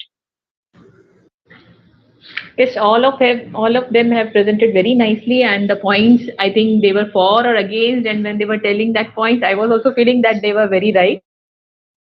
So they have done very nicely, and it's very difficult job for me now. So yes, so best of luck to all of you. Thank you. Thank you, ma'am. Thank you. Thank you, ma'am. Thank you, ma'am. Thank you. That was quite the round. Hats off to all the participants for putting your best effort.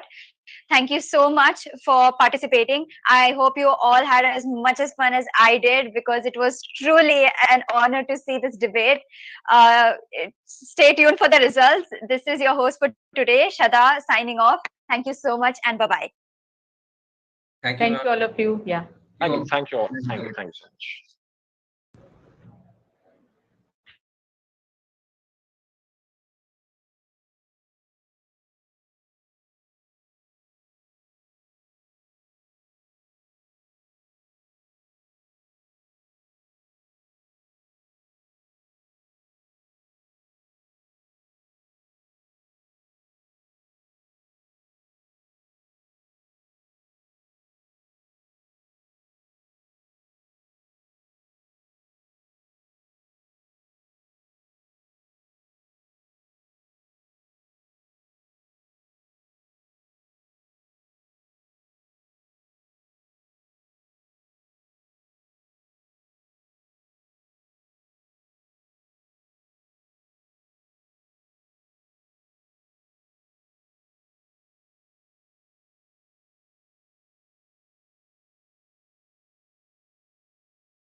managing the backend as well. So Sorry, ma'am. yeah, Sorry. I just noticed I was It's okay. It's okay. बोलो.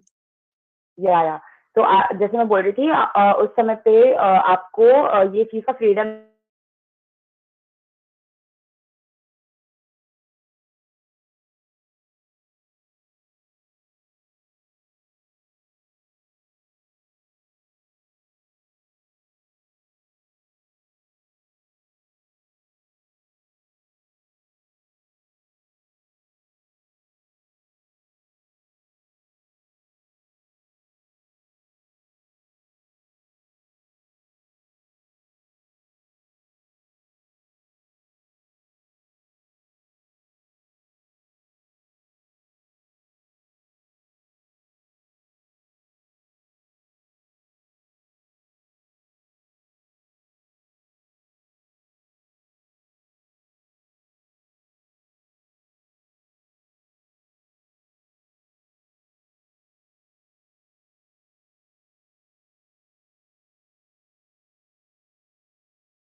and welcome and congratulations to all the finalists present here for qualifying to the third round of Squabble.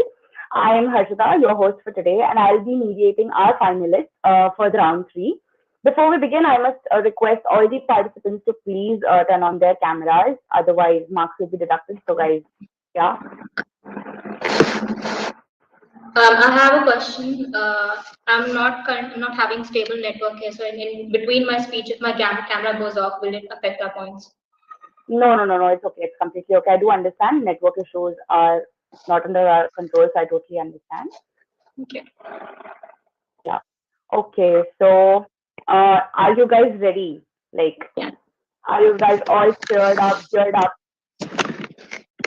Yes? Yes, definitely. Very good. So now let's move on. I'd like to first introduce our judge, the participants, as well as our audience. Welcome, ma'am. Gitanjali ma'am is here with us for judging our round. Thank you, ma'am, for sparing your precious time. It's truly an honor, and we hope you will have a good time with our participants and the audience here as well. Ma'am, would you like to say something to the participants? Welcome everyone. I'm really excited to see the experience this event, and all the best to all of you. And I do hope that you perform very well during all the rounds of the debate. All the best to all of you. Thank you, ma'am. Thank you, ma'am. Thank you, ma'am. Thank you, ma'am.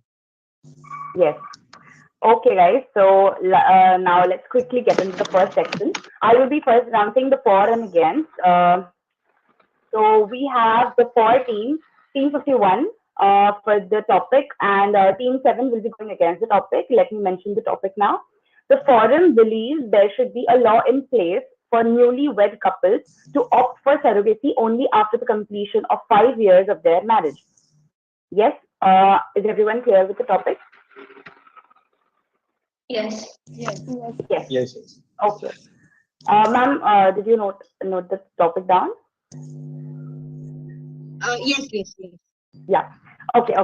So from testing your word power in round 1 to battling your opponents in the fiery rebuttal round of round 2, you all have finally entered into the ever intriguing and a tough round 3 of session time. This round will test your quick thinking skills and verbal ability like no other round. So be on your toes as I recite you the instructions. So the instructions for this section would be each speaker has to make 2 to 3 new arguments in their speeches. You are not allowed to repeat your points. The time limit for each speaker to put forth their points is 1.5 minutes. Every speaker must raise their hand before they put forth a point so that we know the sequence. The team speaking for the topic will be going first. Take note, no points should be repeated as I'm mentioning again so that you don't get your marks cut, right? However, you can elaborate on their argument, on your opponent's argument if you want. So I guess there are no discrepancies or any doubts in these instructions. If anybody has a query, you can ask me immediately right now. Yes, no, anything? No queries. No doubts. No, ma'am. No doubts? Okay, so yeah, let's begin with the first section then. Let the debate begin. Yeah, so you guys see the timer, right? वो timer जाते समय तक you can introduce yourself and the topic if you want to, the first speakers, and then once the timer starts, you can put forth your points. Okay? Yeah, all the very best. Can I ask the first speaker from the 40 to come forward? Yeah. Okay. So I'm Anurag. So directly coming straight to the point. First point, why we stand by our decision is that there is a huge market in our country for surrogacy. That means in India, but the fact we stand here is that majority of people do surgery in India are from foreign countries. Now you will ask me, इसमें problem क्या है अगर बाहर की countries से आ रहे हो? There is a lot of problem. The answer is exploitation. They use Indian facilities, Indian underpaid women for their surrogacy services. According to some stats, Indian surrogate industry is about $2 billion. India is the top destination for surrogacy for foreign countries. Every year, 25,000 children are born in India because of surrogacy. And at least I must say, and again I repeat that at least 50% of the people are from overseas. The government has stated this is called commercial surrogacy, and government has said that it is illegal. So increasing the span to 5 years, even if the foreigner comes and marry an Indian woman, this will make the Indian chain, this will break the exploitation chain, or we can call the commercial surrogacy chain. That's all. That is my point. Yeah. Yes, you may go next, Ritika. I'll begin. Ritika, there's some background noise from your side. Am I audible now? Yeah. Hi. Hi, this is Ritika. The forum believes that newly married couples should wait for 5 years before they can choose surrogacy. I think the real deal here is not time. Time should not be made the factor here. What if, even after 5 years, there continues to be abuse, the exploitation? Time here is no guarantee that exploitation, abuse, or all the regulations because of which they have set this 5 year period time, this will not happen in the future. There is no guarantee against that. The real deal here is a lack of a system which ensures surrogacy and efficiency and which follows the rules to the max. There are many centers, many surrogacy centers in India. For example, the Elixir Fertility Center, the Delhi IVF Fertility Research Center, VINS Fertility and IF Center, and Nova IVF Fertility, including agencies from outside like World Center of Baby, Total Growing Generation Center, which is rated at the top, and IARC Minnesota's Surrogacy Agency. All these agencies are based on the treatment, the quality, the patient's opinion, and most of all, the regulations followed by the federal regulations kept by the government. So I think this should be the reason, this should be the suggestions of a law of a system which ensures surrogacy to its full effectiveness. Okay, so who's going next from the forward? Yeah, me. Yeah. Yes, So okay, first of Mohit. all, yeah, I'm Mohit Shetty here. So I would like to oppose the. Is your camera not on? I'm not able to see. I am here. Yeah, can you see me? Give me a second. I'm wearing yellow t-shirt. Yes, he is visible. He is visible. Continue. Achha, okay. Yeah, so I'm Mohit Shetty here. So first of all, I would like to oppose the point that the opposition stated just now. Time heals. If you give time to something, it heals it. वो heal हो जाता है. Like if you give time to something, it heals itself. And to start with, I would like to go on the point of the financial stability that should be in the surrogacy process. In India, there are more than 3,000 clinics for surrogacy, and the cost of the whole process needs surrogacy for by the donors up to 10 lakhs to 11.5 lakhs, and surrogacy mother and the amount given to the surrogate mother, the one who's adopting the child, the one who is giving birth to the child, it is up to 6 to 7 lakhs. Okay, and that costs a very huge amount for a person to surrogate a baby. 5 years is a good amount of time. Person needs to know themselves, the body, and they should always give an attempt to the biological, and at least once they should think about it.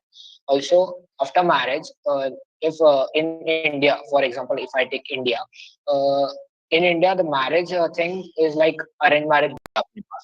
Love marriage is not a thing. So if there is love marriage, we know the person who we are spending time with, and we can go to it. But if you are going for an arranged marriage, you don't know the person and what type of thing it is. So if you give time to that person, you will you will get to know about that person more. And yeah, that's it. Thank you. Yeah. Okay. So the next speaker. Yeah. Harmeet. Yeah. You can continue. Can you hear me? Yes. You are audible. I'm Harmeet Kaur. So the important point that gets overlooked in the whole process is the option of surrogacy for pride community. Surrogacy completes family, and for lesbian couples or for those couples who have conditions that make pregnancy unsafe, surrogacy is the answer for years of unsuccessful attempts to create a family. Surrogacy is important, and it is popular option for gay men who want a biological connection with their child, or lesbian couples who are unable to conceive or carry a pregnancy on their own. In 1989, the Center of Surrogacy Parenting LLC became the first in the world to help gay parents welcome a baby. Geeta Aruvuddam, author of Baby Maker, The Story of Indian Surrogacy, states that celebrating the bill simply because it is the first in legislation on the matter is not justified. not only homosexuals but also heterosexual couples who get certified within few months of their marriage that they cannot have a child. It doesn't just make sense for them to wait for this long period of 5 years. She also argues that majorly this bill has flawed. uh, what about widows and widowers, or what about people, single parents who want to have baby? These are some social relationships that the bill completely overlooks. Thank you. Okay. Nice points. Can I have the next speaker? Okay, so carrying forward, I would like to oppose a point that they just said. I am Vaibhavi Thakur, and I want to oppose the point that they just said about the gay parents and the lesbian parents. So, saying that we have in picture the section 377 being implemented, where homosexuals can get married together. Our point is that we want implementation of 5 years. There should be a gap of 5 years to get a surrogate child between your marriage and your child. So, if we look at that point with a this thing, then there is no issue. Like we are supporting that, right? Marriage hona chahiye. That is the main thing that we want. Marriage होने के 5 साल के बाद होना चाहिए. So I see no point. Gay people are facing injustice with this thing. Moving forward, as we all know that most of the surrogate parents, the surrogate mother basically, are someone who is, not from a good educational background. Right now, they are targeted over there. They do not possess a proper certification. So what we want is that there is a proper certification being done, and the law should be implemented after 5 years to ensure that the parents who are going to have a surrogate child are financially stable to have all the amenities for the child in future. Okay, yeah. I rest my case. Yeah. Isha, you can continue. Hi, I'm Isha Desai. So we all are very aware of the saying, a stitch in time saves nine. Everyone out here deserves the joy and happiness of having their own child. Marriage has no age limit to be precise, but sadly, bearing a child does. The 5 years waiting period for heterosexual couples to avail surrogacy is not only a breach of reproductive rights, but also impairs the chance of wannabe parents who marry late and want to go for assisted techniques. We need to consider the fact that late marriage as the requirement of 5 year wait would adversely affect the quality of gametes and thus impair chances of couples attaining parenthood through surrogacy.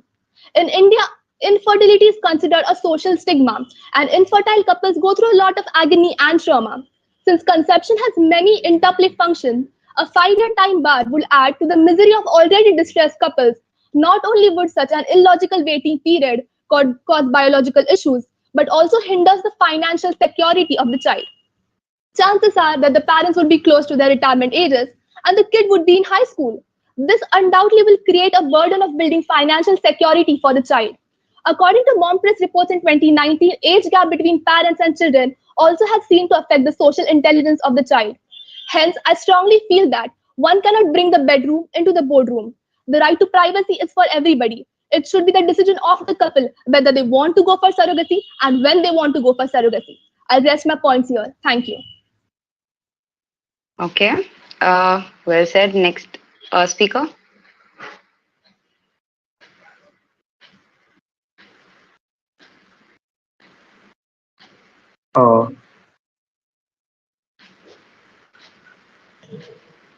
I guess all the speakers are done, so I'll start. Just a second, Anurag. I'll be stopping you over here. Okay. My bad. I guess everybody was done, and I still said next speaker. So I guess here we can stop this section and let's move forward now. Yeah. So the section 2 is the judges questioning round, and it's a sincere request, ma'am. You can start asking questions to either of the teams, and yes, guys, I really want you to answer as well as possible, because judges will be marking you on the basis of your answers and how confidently you present your answers. So yeah, and do maintain the decorum. No matter the circumstances, I want only one speaker speaking at a time. Yeah, ma'am. Can I? Yeah. Yes, ma'am. My first question is for the team speaking in the favor of the motion. How will you ensure, considering that you have given all the points in favor of surrogacy, how will you ensure that there is no exploitation and all the guidelines laid by ICMR are followed in going and or having a child through surrogacy? What is your take on that?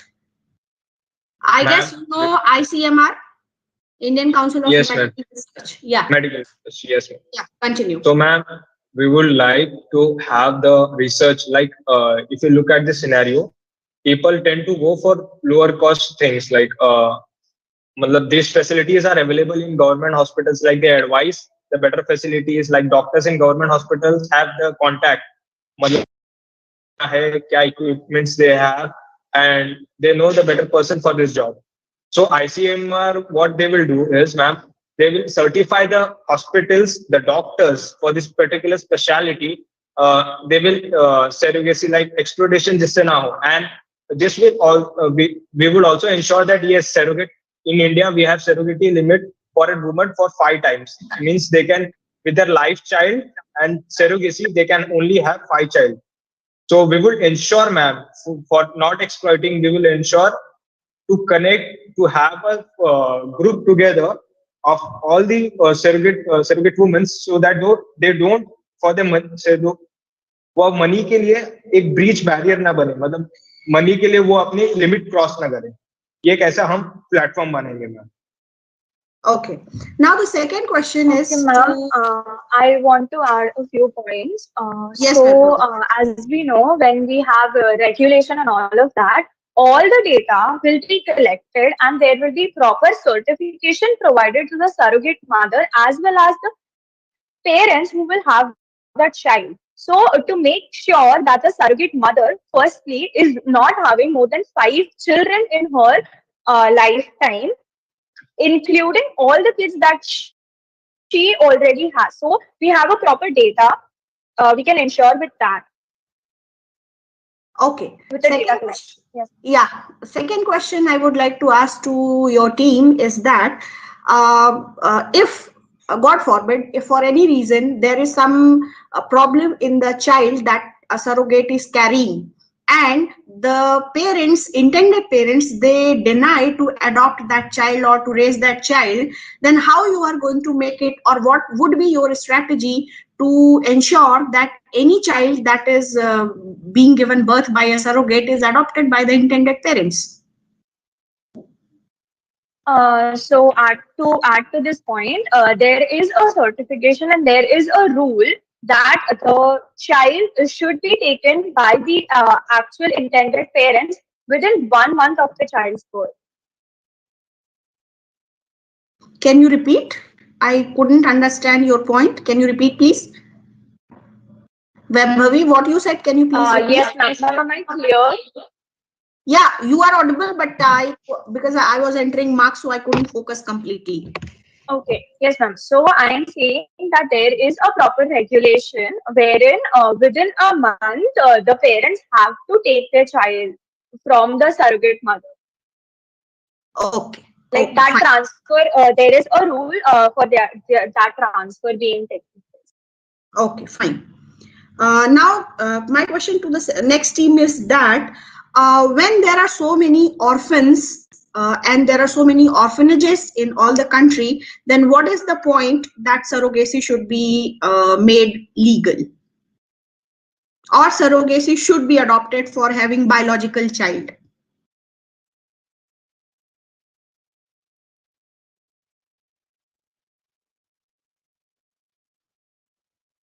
This is an ethical question. So how you are going to handle this ethical dilemma? Some couples prefer to have a biological and genetical connection with their child, with their offspring. So surrogacy is a great option when we consider that. Also, going through adoption process is a very long and tedious process. With So I think definitely parents can consider surrogacy as a beneficial way to have to give a birth to their offspring. Now, the last question, which I would like to ask you, since this all is governed or handled by money, the intended parents, they are ready to pay money. The surrogates, they are accepting the money and they are ready to give birth to their child. Now, let's say for some reason the surrogate becomes greedy. She comes to know that these parents, intended parents, they are quite well off. So she suddenly becomes greedy, and she says to the parents that you give me this much amount, or you pay me this much money, otherwise I'll abort the child. So how you are going to stick to the 5 children that your opposition party has already said about that? The answer to this would... This is a hypothetical question. You have to assume an answer. In this case, there has to be a full discussion before they begin with the process of surrogacy. There have to be some terms laid out, and there has to be some conditions to be followed. I mean, you are talking about giving birth to a child for someone else. So this has to be thoroughly discussed, and all points which will matter in the child's life before birth and afterward should be considered. So this kind of situation can be avoided if we put a term that this kind payment for this surrogacy would not exceed than this, unless there are some sort of medical or medical complications. So my answer to this would be, this should be discussed and planned out very thoroughly, and there have to be some rules and some procedures to be followed on both the sides.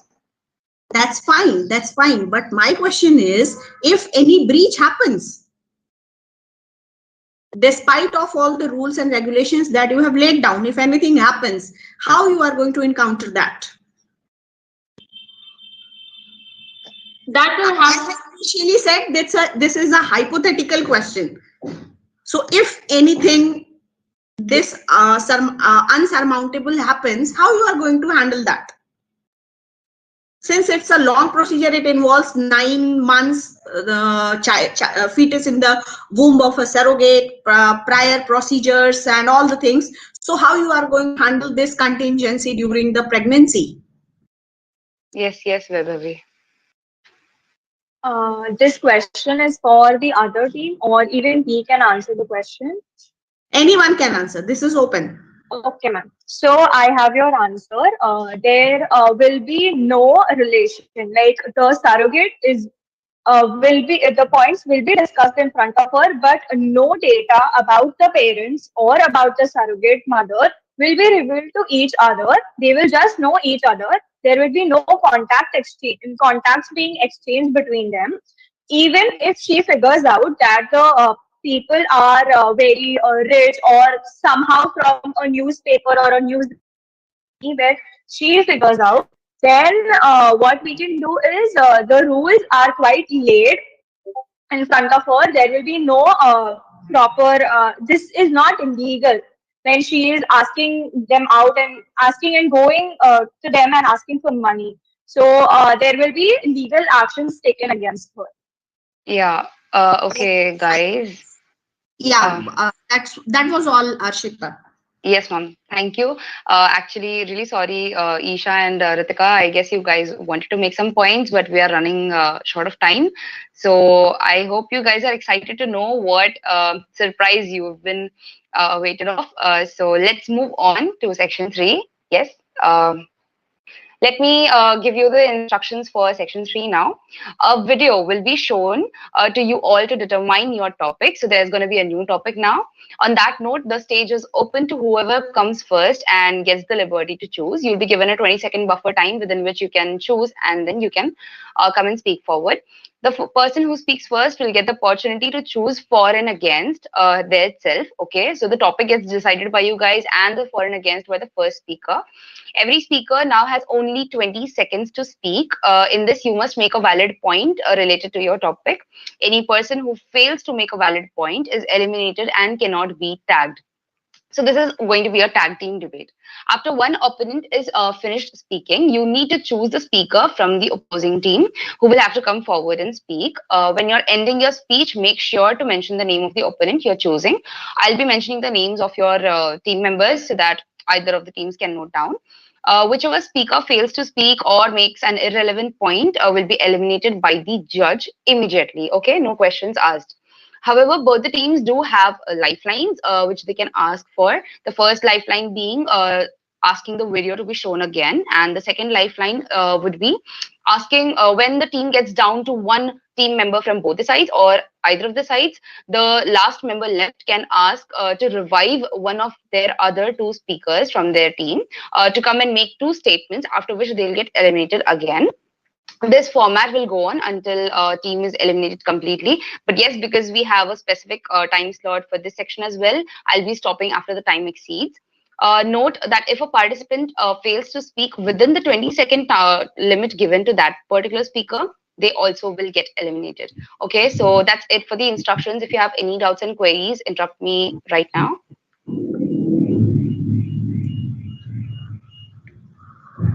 What are the two lifelines? Can you come again, Ashita? Yeah, so the first lifeline is that you can ask the video to be shown again to your team. Yes, I mean both the teams can view the video again. And the second lifeline would be कि अगर एक team है and there's only one person remaining from the team, both the other speakers are eliminated. So वो last member can call out to one of the speakers, those who are eliminated, to come and make two statements, and after which the eliminated speaker can go back. Okay, so is it clear now? Are these topics in any way related to the current topic we're discussing on? No, no. I have a doubt. If we use our lifeline of the video being shown again, but that lifeline would be given to the opposite team as well. Yeah, sure. Both the teams have this choice, and don't worry, your marks are not going to get cut if you use your lifelines. Okay, so both the teams can ask the video to be played, right? So you get to see the video twice if both the teams ask. Yeah. Okay. Any other queries and doubts? If yes, you can ask me right now itself. Otherwise, around ke beech mein it will become very difficult for me to solve your doubts.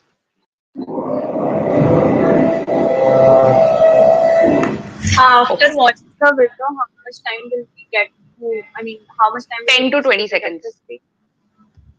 Okay, wait. 10 to 20 seconds for choosing your topic. Okay. No, the Harshit, make it precise, either 10-second or 20-second. Don't keep it lingering between 10 to 20 seconds. Ma'am, I'll repeat my statement again. I'm talking about choosing the topic between 10 to 20 seconds after the video is shown, and then the first speaker starts speaking. I understand. I understood what you are saying, but if there is a kind of wherein from 10 to 20, so that will be unfair because someone would understand immediately, someone would take some time. So make it common for everyone, either 10 seconds or 20 seconds.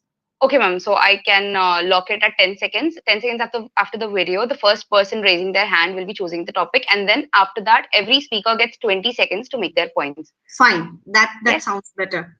Yeah. Okay. So the 20-second timer will also be displayed on your screens so that you know that you have to conclude your point within that particular time. Yes? Everyone okay with this? Yeah. So I guess we can move ahead quickly. There, next slide. Yeah. There's no audio to this video. So yeah, here you guys go.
is ready with their topics and the sides they have chosen.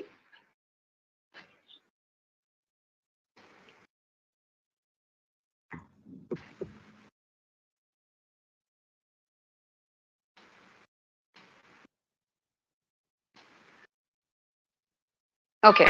So I see Ritika, I want the video to be. Can you show the video once again? You don't get that lifeline now, Ritika. Okay. Yeah. Once the debate starts, you get that lifeline. Okay.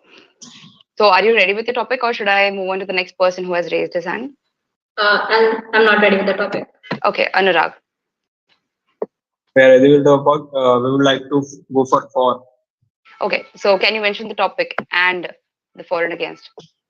Okay. I guess the topic is self-driving vehicles. Self-driving vehicles and their system can get hacked or not. So we are for the 4 statement. Okay, so I guess all the other team members got a hint of the topic. Yes, the for team has understood that it is about the self-driving cars getting hacked or not. So the against team, be prepared accordingly. Now let me just mention the team names, team members' names, so that you guys don't, get stuck in between while mentioning. Give me a second. Yeah. So team 7, Ritika, Harmeet, and Isha. Yes, team 7. And I guess team 7 is against the topic. And Anurag, Mohit, and Vaibhavi are for the topic. Yes, am I clear? Yes. Yeah. So once you finish your speech, about 20 seconds, then you have to mention the speaker's name from the against team or the opposing team. Yeah. So I guess we can start. Okay. Yeah.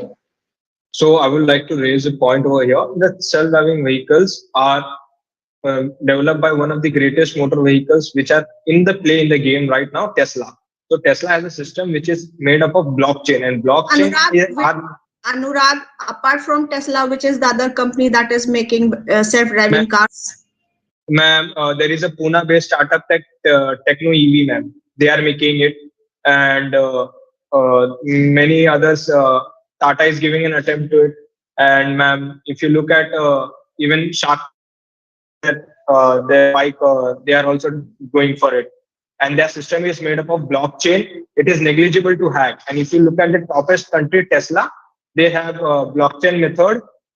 They raise money. Means Can we use Anurag? Can we use any other technology apart from blockchain, which is as safe as blockchain? No, ma'am, we cannot use as blockchain because blockchain is currently in the world most safest because security system भी उससे बनते हैं, ma'am. We are safest way to get that blockchain. What is the source of getting this confirmation that blockchain is the safest? Okay, ma'am. Because, ma'am, topmost countries like if you look at EV sector, Tesla, Google also uses blockchain method. Even, ma'am, if you look at the things which are unhackable, if you even hack them, you get to know that they have a warning siren. Like if you crack them, you will get to know that yes, it is hacked now. I have to get it repaired. So blockchain is the safest method to get it done, ma'am. Okay. And we are from IT department. We know, ma'am. That too. So what do you mean to say by I don't know anything? No, ma'am. That is not your answer, ma'am. We attend webinars like. So we get to know that you asked the confirmation about it. So I told that now. Okay. Yeah, so I guess Anurag has nominates the person. Yeah. So Tesla is one of the company and blockchain cannot be hacked. Nominate the team person from other team. I would like to speaker. Harmeet. 20 seconds. Yeah. Harmeet. I think that the main reason why these cars were made was for people who are differently abled, who cannot drive. So I guess for them, this system was made so that it is very easy for them to drive, and also the pothole detection that they said. What are the other benefits apart from disabled person driving the driverless cars? Yeah. So also the pothole detection that they showed there. In India, I guess that is like the major issue. Of pothole detection? Sorry? What is the benefit if they detect the pothole? Yeah, many accidents takes place in India during rainy seasons because of potholes. So I guess that thing can be minimized with the detection, pothole detection thing. Continue to speak.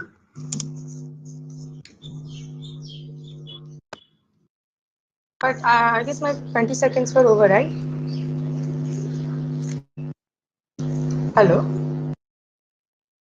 Who is keeping tab of the time? I'm not looking at the timer. Ma'am, actually, I'd like to. I was just about to message you. We should allow the teams to, tag each other at least for once and allow the debate to go smoothly, and then you can start with your questions. Okay, so that fine. they get 20 seconds to speak at least for once. Okay, fine. Yeah. So guys, I hope everybody is able to see the timer on their screens, right? So please be quick according to it. And yeah, I guess Harmeet, you can nominate your next speaker. Okay. I would like Mohit to speak. Okay. Mohit. Yeah, so I would like to speak up on that. The thing is, Tesla is one of the greatest company right now, and many such motor companies like BMW and Mercedes are working on the automatic vehicles Tesla, and this is beneficial in a way that they were made for to run a smooth life in rich person's life. Yeah, next speaker, Mohit. I would like to nominate Ritika. Yeah. Okay, Ritika. Okay, I'd like to say that before she starts, one second. Before she starts, actually, I am in college right now, and the network is not quite. It's not good here. So can I turn off my camera? Is that fine? Yeah, it's okay. It's okay. When ma'am is asking you questions, just please make sure if you can, turn on your camera at least while answering. Yes, sure. When I'm speaking, I'll turn my camera. Yeah, surely. Okay. You can continue now. I'd like to say that this concept of self-driving cars is not economical because it has such high upfront cost. So I'm pretty sure that this would not be available to everyone. Plus, what's the point of learning to drive yourself? And also, it creates loss of jobs like drivers and people who drive for other people.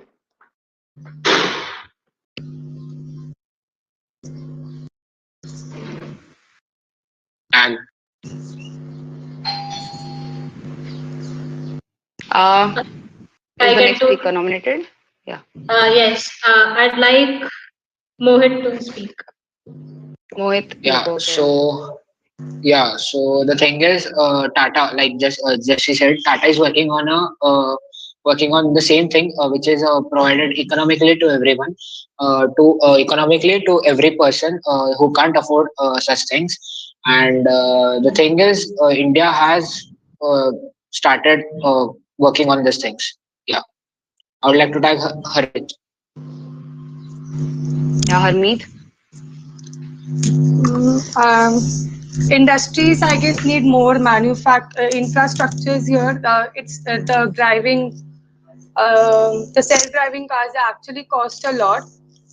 So from where are we going to bring such a huge amount of money in order to build self-driving cars? Harmeet, whom do you nominate? Mohit. Okay, so if economic benefits and cars, be it automatic or manual, everyone has to have a license for that. So if you don't have a license and you are driving a car, like you're below 18 and you are driving a automated car, then you can't just have an access to that. Yeah. So I'd like to nominate Harmeet. Guys, just before you guys start off, I guess this is a team debate and not an individual debate. So you guys can move on to the other speakers as well, both of you. Yeah. Okay. Continue, Harmeet. Okay. So Ritika. Okay, fine. Yeah, Ritika. I'd like to say that it's still the giving everyone the accessibility to drive such cars it's not very economical or implemented in the span of next 25 years. So I could say that in the long run, this is not at all feasible for everybody. Yeah, your next speaker, Ritika. I'd like Vaibhavi to speak. Okay, Vaibhavi. Okay, so I oppose one point that someone mentioned license. You mentioned about license. So whether be it an automatic car or a manually driven car, you have to have the license to make sure that you know the rules and regulations that with what your car is functioning. Like whenever you have an automatic car, it is necessary for you to have a license first thing because it is okay, fine. So I'd nominate Isha. Yeah, and before Isha starts speaking, ma'am, I guess it's high time now. You can start eliminating the players because they have had a good amount of time for their debates. So, ma'am. Just let me know once more. I'll have to ask the question. They will answer, and if they are answering correct, then they'll move forward. Otherwise, I have to stop them and eliminate them. Okay. That's no. I'm confirming. That's what I'm supposed to do, right? Yes, ma'am. Yes, ma'am. If you don't ask a question, if you feel their point is irrelevant or it's going off topic, you can immediately stop them and say you're eliminated. Even that's fine. Yeah. Fine. Yeah. Fine. Okay. Isha.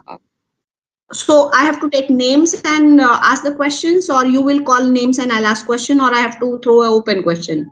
No, ma'am. Actually, they are tagging each other, right? So, like right now, Isha is supposed to speak next. So while she's speaking, if you feel she's making an irrelevant point, you can stop her and eliminate her. Else, if you have a question based on her point, you can immediately ask her then and there itself.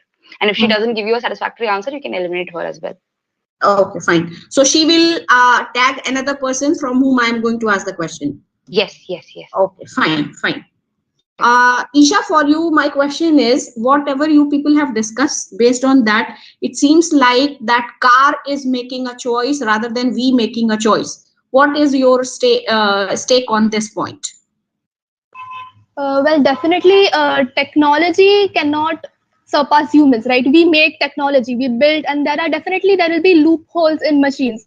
So I would like to stick to the point that self-driving will always be better than having cars which drive themselves, because when a person sits in a car and drives the car himself, the chances of going through accidents and like as my teammate stated about the potholes is comparatively less than the car self-driving itself, because as the system can be hacked, there are loopholes in the system. We cannot be so sure about the fact that the car would actually be well made enough to drive itself. Yes. Nominate the other person. I would like Mohit to go forward. Yeah, so you just like you said. For you, my question is, she answered the question. So for you, my question is, can we have some sort of universal code of conduct for driverless cars? Driverless. I didn't understand. Universal code of conduct, kind of. Obviously, it's a technology, so there will be a code of conduct which needs to be followed. So, can we have a universal code of conduct for driverless cars? Yes. If yes, why? If no, why? Hello, ma'am. Yes, you are audible. Yes, ma'am. Because first of all, automatic cars. Eliminate. Okay. Sorry. Yeah. No worries, Mohit. You can nominate your next speaker. I would like to nominate Harmeet. The same question to you, Harmeet. Please, can you repeat the question, ma'am? Can we have a universal code of conduct for owning, driving driverless cars? No, we can't. Why? How will the old people and the young people learn it?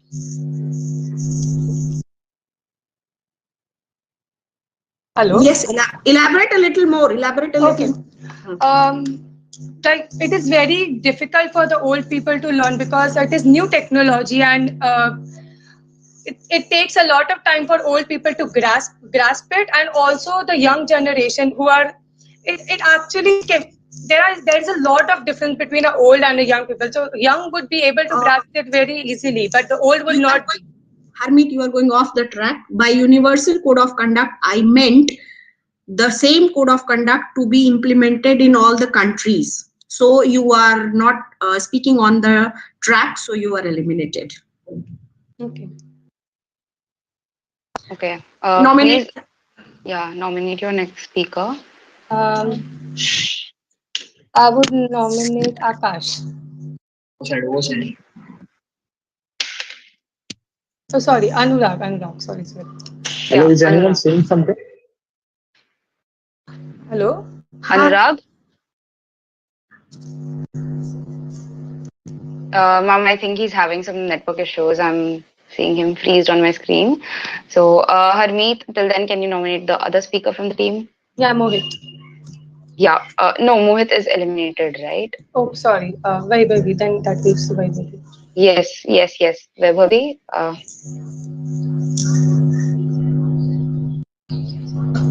Vaibhavi, are you there? Hello, ma'am. Yes. Yeah. Ma'am, actually we have a major network issue here. So, आपने 1 minute पहले किसका नाम दिया, ma'am? You weren't able to hear it, ma'am. Nominated. Who is nominated, ma'am? Vaibhavi is nominated, and I guess she's just joined the meeting. So, Vaibhavi, are you able to hear me? Yes, you are audible.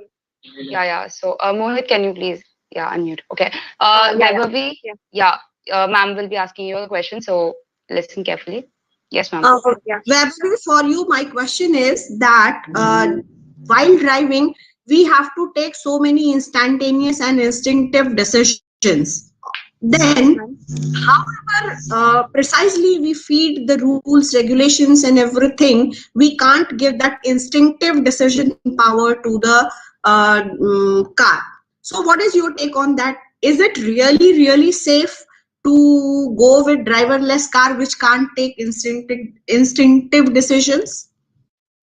Okay, ma'am. So, concluding that, we say that yes, driverless cars are necessary, but just driverless cars. There will be manual something. So, you know that the driver can control all of it.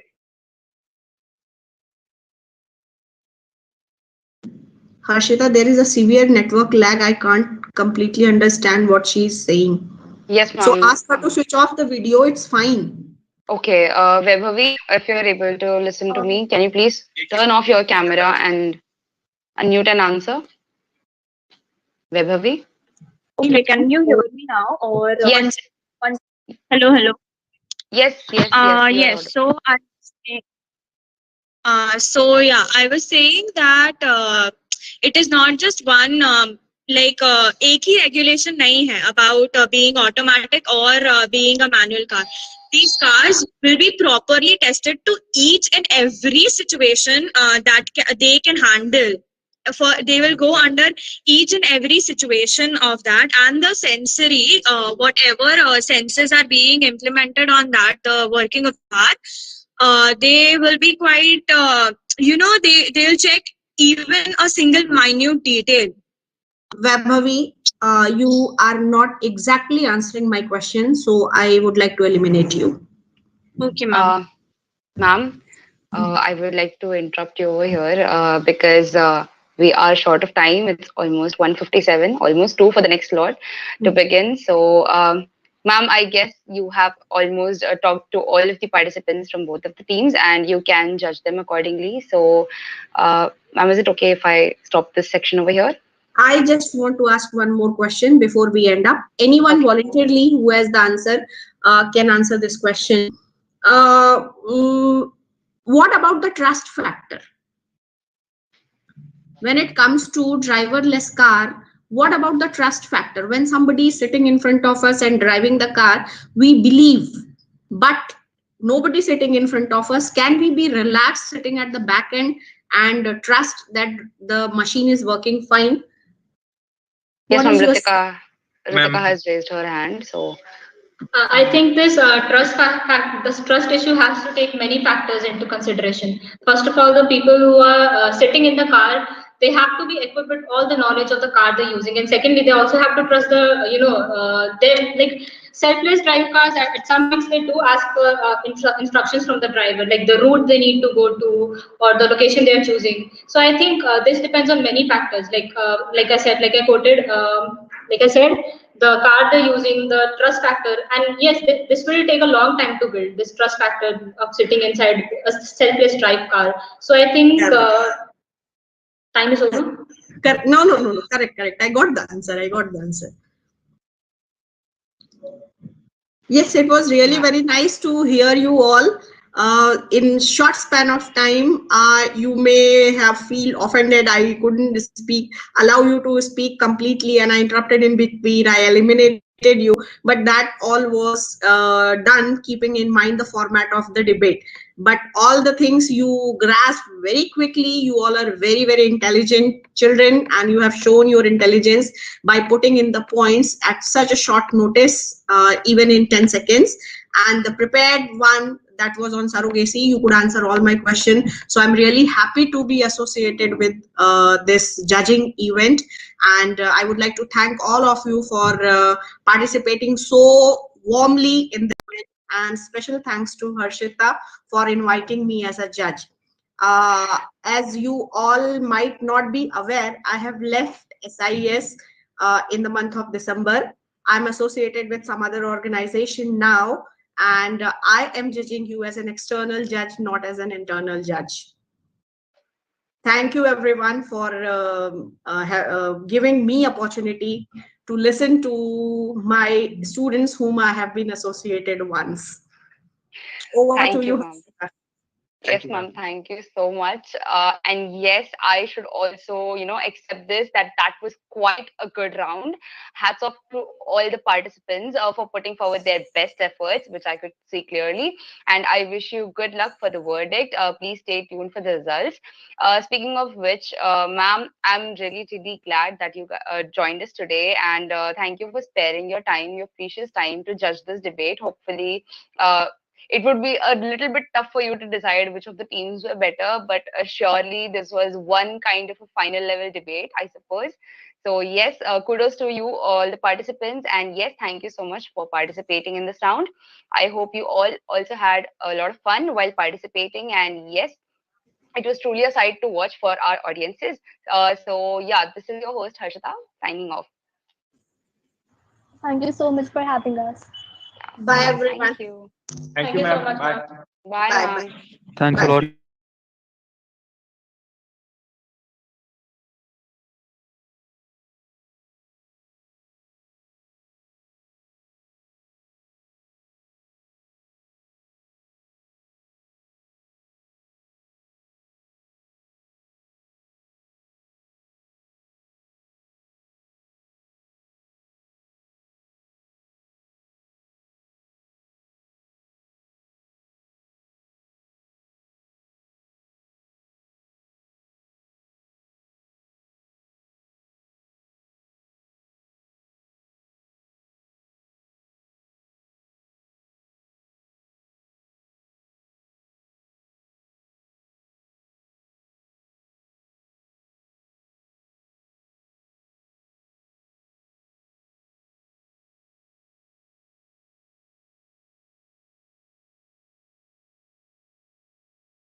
for qualifying to round 3 of Squabble.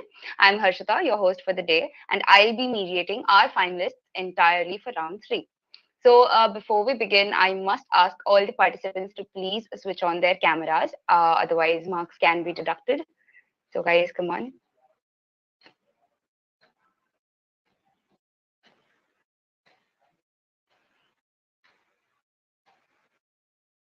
Yeah. Yes. So are you guys all cheered up, all geared up for round 3? Can I have a yes, no? Yeah. Yes. Yeah. Yes, that's the energy I require for the whole round. Yes. So before moving ahead, I would now like to introduce you all to our judge, ma'am. Professor Sumitra Iyer, ma'am. Welcome. And thank you so much, ma'am, for sparing your precious time to join us today. It's truly an honor. And yes, we hope you'll have a good time along with our participants and the audience here as well. Ma'am, a few words. Thank you for inviting me. It's my pleasure to be part of this. And all the best to all the participants.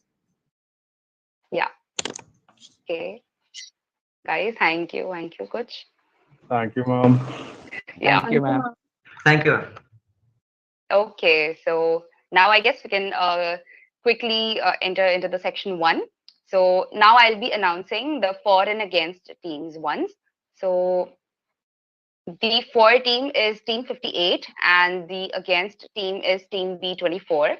For the topic, the forum supports waiving of diplomatic immunity for in instances of alleged human rights violation. So I guess everybody is clear with their topics, and let me read out the instructions once again. Right? Before that, from testing your word power in round 1 to battling your opponents in the fiery rebuttal round in round 2, you all have finally entered into the ever intriguing and I must say just a tough round 3, a stitch in time. This round will test your quick thinking skills and verbal ability like no other round. So be on your toes, and as I recite you the instructions for section 1. So each speaker here has to make 2 to 3 new arguments in their speeches. And the time limit for each speaker to put forth their points is 1.5 minutes. Every speaker must raise their hands before they put forth the points so that we get to know the sequence of the speakers. The team speaking for the topic will be going first. So team 58, you will be going first. Take note, no point can be repeated or used by your teammates or even by your opponents so that you don't lose out on marks. However, you can elaborate on the in your speech, like on the argument you're talking upon. Yes, but you have to maintain the time limit. So once all the teams have had a chance to speak, we'll be stopping the section 1 there and there itself, and then we'll be moving on to the section 2. So I hope all the instructions are clear. If any discrepancies or doubts, you can ask me right away. Can we speak in sometimes in Hindi? Yeah, sure, you can. Hindi and English, both the languages are okay. Yes. Any other doubts?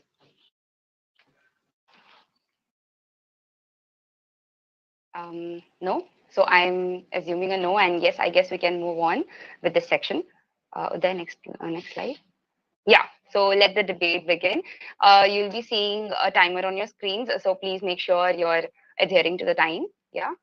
Can I have the first speaker from the for team introducing themselves and then starting off with their points?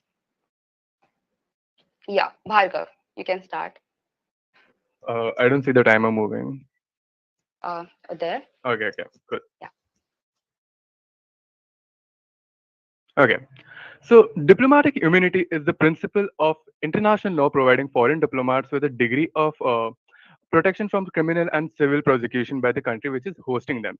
And this principle was laid down by the Vienna Convention of Diplomatic Relations in 1961. Now, I ask you all, be it a diplomat or any individual, does anyone deserve this kind of an exemption from human rights violation? Human rights are the most basic and fundamental rights which are given to any living individual from the time of their birth till the time they die. And these rights include right to life, liberty, opinion, expression, etc. Today, our opposition team is going to try and convince you that these rights are so feeble and so delicate that they can be bent over for certain individuals, that is the diplomats. And I say, what the human rights? Being an individual, I believe in the concept of Atiti Deva Bhava. हम हमारे मेहमानों को भगवान समान मानेंगे. But I also believe in standing up for the wrongdoings and not having blind faith. And if we treat the violation of human rights by diplomats as a violation, we should take away their immunity, because human rights are given to us in fairness and equality. And there is no fairness and equality when these are being exempted from. Members of the judging panel and organizing committee, I just ask you one question. If there was a person who you know is around you with the kind of power that they can go away with any civil and criminal offenses, would you be comfortable? I, Bhargav Mantrala, along with Mukund Balaji and Shreyas Gode, will be speaking in favor of the topic. Thank you. Yeah, okay. So, Subramania, you can go next. Yeah, I am Subramania from SIT. So just coming to the point, why do we call it as diplomatic immunity, what we are given for any individual people? First, we have to understand who are called as diplomats. We are not calling every citizen of a country who is residing in another hosting country called as diplomat. A diplomat is one, he might be a raw agent, he might be an army gentleman or a political person who is actually facing the whole country in other, representing the country in other country. That means he is not a person who is only facing himself, he is facing the country. So anything happens to him is happening for the country, not only to an individual. And why exactly he is going there? Because he has a rights to keep the harmony between the two nations. But we know if we are removing these diplomatic instructions or the laws which are given by Geneva or Vietnam to make the policy happen, there is a political consequences. These people are going to offend the nation. They may destroy the whole political cause and the harmony between two nations. Consider a Pakistani or an Indian person who has a conflict, and he'll tell that, okay, this person has neglected the human rights, and he is going to block the person. And that person is a raw agent containing all the information about the India. What will be the strata of India in terms of political nature? What happens to country's security? The security breach is there between every diplomatic. That's why he has given this opportunity. Diplomatic people need to be given this opportunity to his family also, because they are conveying the country, they're representing the nation for the cause of the nation. They are giving their life. Kulbhushan Yadav is the best example to prove this statement. That's it. Okay. Yeah, Shreyasi, you can go next. So hi, I'm Shreyasi and I'll be speaking for the topic. But before that, I would just like to ask one thing. As you said that if the person is a diplomat, he's representing a country, he has certain things. I agree. But what if he is not, he's violating human rights? Even agreed if he is a general officer, he needs some protection. But what? What if he is not, following certain things? What if he is violating human rights? That is, I guess, not appropriate for any human being out there, whether it be a general officer, whether it be any normal human. Just in case, I have one example. For example, in 2013, there was a consul general from Bahrain who was residing in Mumbai, a resident in Mumbai, and he molested a 49 years old working woman, but because of his because of his rights and everything, he was let go free. There were no actions those were taken against him, and there was nothing done.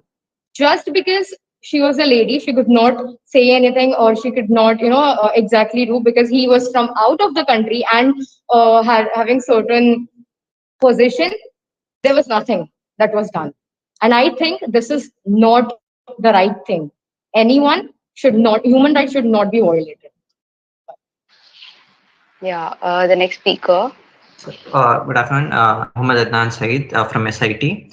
So first of all, coming to the point where the government raises the point of the wrongdoings, where are they gonna how are they gonna be punished? So basically they will still be punished but in their own country. If the people have committed human rights violation, it is a violation in the very basic nature of humans. So it will be punished in their own country. There are provisions to do so. But when you punish a diplomat, there is a really huge consequence in other countries. If you punish a diplomat, there are really huge consequences. We've seen where diplomats have been punished or killed in other countries, which have led to an all-out war. There are political consequences that are very, very going to be huge to face, which I'm not sure any country can even fathom what might happen. And also, coming to the point, this will also give the other countries an unfair advantage over a country's influence of the way in the functioning of the very country. If because now the other countries will have power over the people of a particular country, and that is an unfair advantage to have. And this might even lead to the swinging of decisions, or like elections in much more will have much more direct influence in this case. And therefore I believe that this countries should be able to have diplomatic power. Thank you. Yeah, so Kundan, you can speak now. Okay, so a very good afternoon to everyone. My name is Mukundan Balaji, and I'll be speaking for the topic that diplomatic immunity should be waived off in case of human rights violation. So one of the most peak examples I'd like to mention is of Mr. Majed Hassan Asur, who was a Saudi Arabia diplomat, was the secretary of the Saudi Arabia embassy. And what he had done is he was accused of enslaving and raping not only one, but two Nepalese women. So I'd like to ask the opposition, are you saying just because he represents a country like Saudi Arabia, he's justified to that behavior? After the incident, he was immediately flown away to Saudi Arabia along with his family, and there were no legal or any arrest taken against him. All that was done was that the two Nepalese women were rescued from his house in Delhi. So you're saying that after he goes to his country, he'll be, all the charges will be put against him. But what I'd like to say is that justice delayed is definitely justice denied. Once the crime happens, I think the person even if he's a diplomat, doesn't matter if he's a diplomat or if he's a normal person or whatever, if he's violating something as basic as a human right, he should be arrested, and whatever action that should be done against him should be done immediately, which is why I'd like to say that diplomatic immunity should be waived in case of human rights violation. Thank you. Yeah. Okay, Nikhil, you can go now. Diplomatic immunity gives power to the diplomats that they cannot be searched, their premises or the homes, that they cannot be searched by local authorities. If the diplomat is a police officer or an army general, if he has some secrets of a country, what will happen? Then if the local authorities search his home without any power, without any measures or any reason, then the country's secrets will be shown to the other country, no? If the other country has a wrong motive against that country, what will happen to the country? Yes or no? I want to just say that the diplomatic immunity is necessary, but not truly. For some reasons, the diplomats are given the punishments for their wrongdoings. If they are sorry, I am speaking Hindi. देखो, अगर वो लोग को उनका crime ये साबित हो जाता है, तभी क्या होता है, तो उन लोग को पनिश किया जाता है. उनको एक तो वो कंट्री में कभी आने नहीं दिया जाता, और उसके बाद उनको जो कंट्री में अगर उनके पास प्रूफ है, जो कंट्री के होस्ट कंट्री के पास प्रूफ है कि इसने ये क्राइम किया है, तो उसके हिसाब से क्या उनको पनिश किया जाता है. That's it. Okay, so I guess we are done with all the speakers from both the teams. Yes, moving on to section 2. Ma'am, I would like to invite you now. This would be a judges questioning round, and ma'am will be asking you questions based on this topic.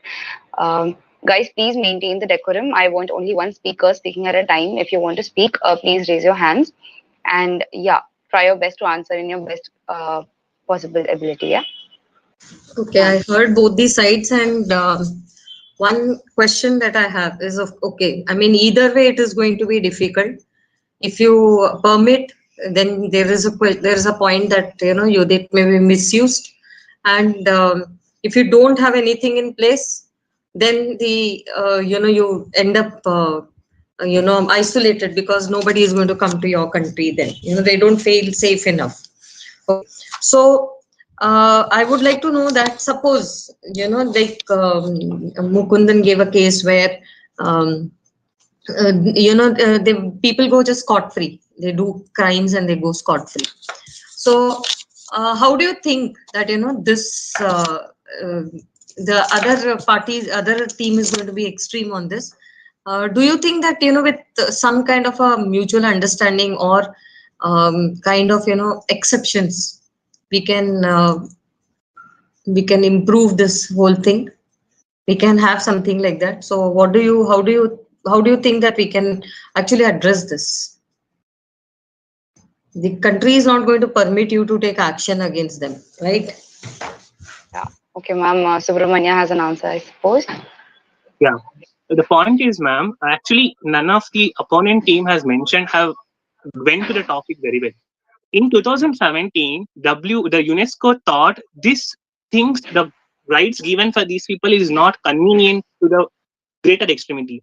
That's why they have changed some modifications to the whole act, mentioning that if the person who has done these kind of heinous crime in any nation, he might be president of other nation also, he can be sent to jail in the same nation with proper evidence that is concerning.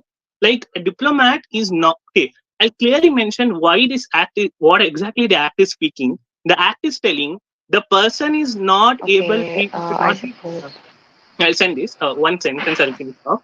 If he has committed a crime that is going to make sure his nation is not going to lose any security, then only he should not be given any cases in that country. Otherwise, he can be given any laws and regulations of that state. He is a bit further. This is from 2017 regulation. Okay. Bhargav? Yeah, you can. Ma'am asked if what measures can be taken to Mukundan's example. Not she didn't ask for another example. So just to answer, ma'am, just to answer your question, when such a thing happens, when some diplomat messes up in other country, what we can do is we can actually waive off the immunity. The whole point of this debate is if the diplomat is committing some alleged human rights violation. What my fellow opposition is failing to understand is we agree that diplomats should have immunity, but the question is if they should have immunity when they have committed alleged human rights violation. And when human rights violation is coming in the case, no one should be exempted for it. So exactly when such a thing happens, ma'am, I think what we should actually take in practice is that we should assess the situation, and whatever proper practice that whatever proper punishment is applicable to any citizen or any individual of the country, that should be taken in accordance with the government of the opposition country or whichever country the diplomat belongs to. And just one last thing, I'm sorry, Mukundan and Mohammed Adnan Sayed, I just don't get it that I just want to reiterate the topic is diplomatic immunity should be waived when human rights violation is human rights are being violated, not diplomatic immunity if they should exist or not. So let's just be to the topic.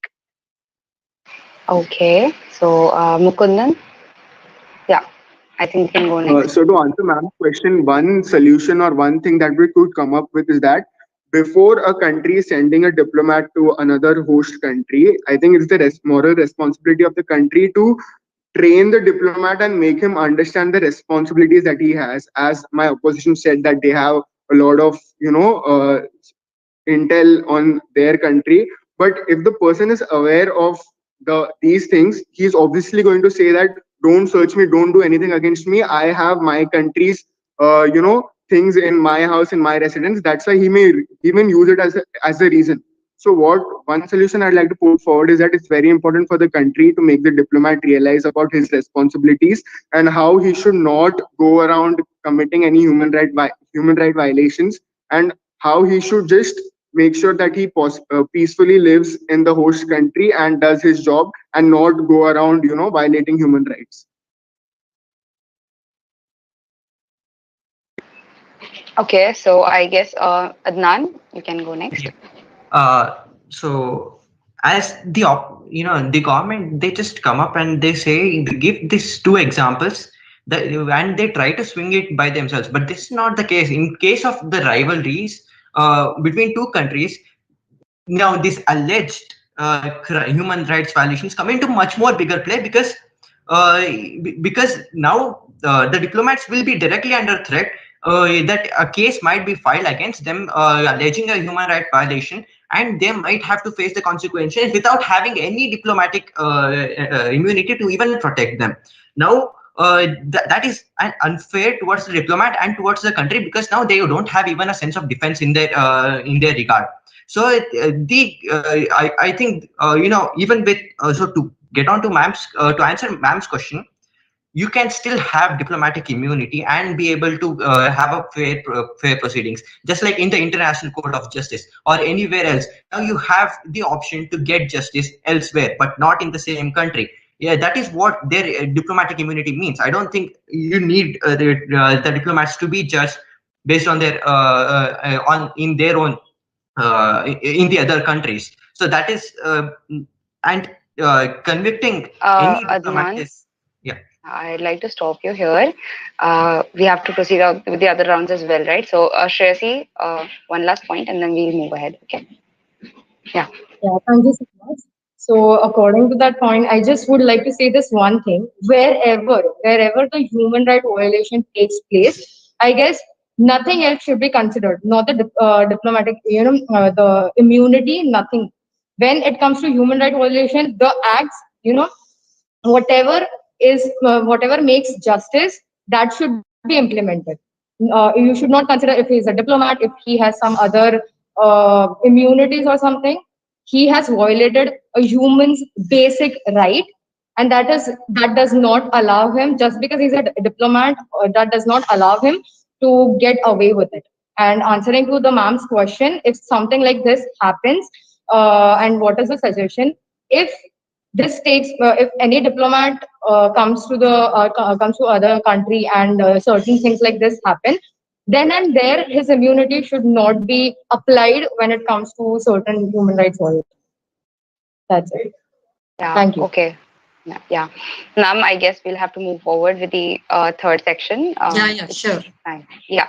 Okay. So, guys, that was wonderful. All of you answered, and that's a really good team spirit. So, guys, let's now quickly move on to section 3. I'll give out the instructions. A video will be shown to you to determine the topic. As in, we are not going to give you a topic. You guys have to choose it by yourselves. On that note, the stage is open.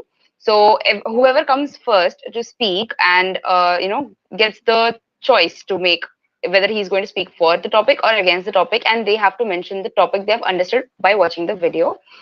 Every speaker speaks only for 20 seconds. In this, you must make a valid point related to your topic. Any person who fails to make a valid point is eliminated then and there. After one participant has finished speaking for 20 seconds, you need to choose the speaker from the opposing team who will have to come forward and speak. So this is a type of tag team debate. Yes, when you're ending with your speech, make sure to mention the name of the opponent you are choosing next. Whichever speaker fails to speak or makes an irrelevant point will be eliminated by the judge immediately. However, both the teams do have lifelines. I'll be explaining the lifelines in a while. And yes, when the team gets to one participant left amongst their teams, right? So like one member left from each team, then only they get to use these lifelines. So also, if a speaker doesn't speak within the 20-second timer limit, they also get eliminated. Okay. Now coming to the lifelines, the first lifeline is that you can ask the video to be shown again. Both the teams have this lifeline.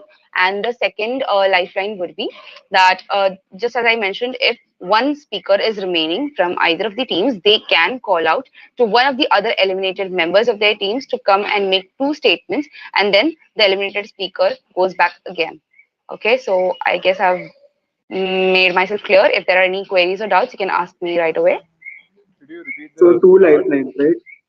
Yes, 2 lifelines. Could you repeat the start, like how we choose the topics and for and against part? Yeah, sorry, I wasn't clear at that time. So you will be displayed a video in front of your screens, okay? And we are not going to mention the topic by ourselves. You are supposed to think for like 10 seconds, what can you make out of the video and come up with a topic. The first speaker who raises their hands, I'll be calling out their names and they have to come, mention the topic first and then say whether they are speaking for the topic or against the topic. So the other team has to speak opposing the one, okay? Okay, so it's like fastest fingers first, whoever comes up first, Yes. they can choose topic and for and against. Yes, definitely. Yeah. So any other queries, any other doubts? Okay, so I'm supposing everybody is quite clear with the instructions. And yes, ma'am is free to ask you questions between, so please answer as generously as possible. And yes, do maintain the decorum of the debate. You have to tag the next person. If you want, I'll read out the participants' names. Okay, so from team 58, we have Bhargav, Mukundan, and Shreyasi. And from team B24, we have Subramanya, Adnan, and Nikhil, right? Yes. So hopefully you have noted down the names and you have to call out the other speaker's name while ending your speech. There will be a timer shown in front of you and you can accordingly conclude your points within 20 seconds. Yes. So next slide there. Yeah. So there's no audio to this video. Okay. So yeah, here you go.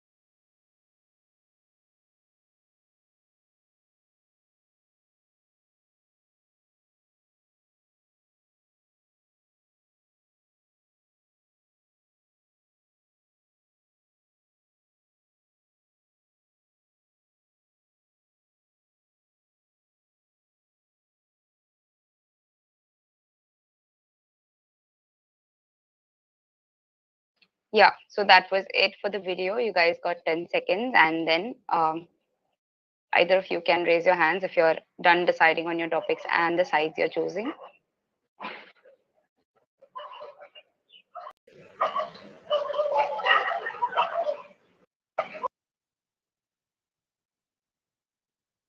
For the topic.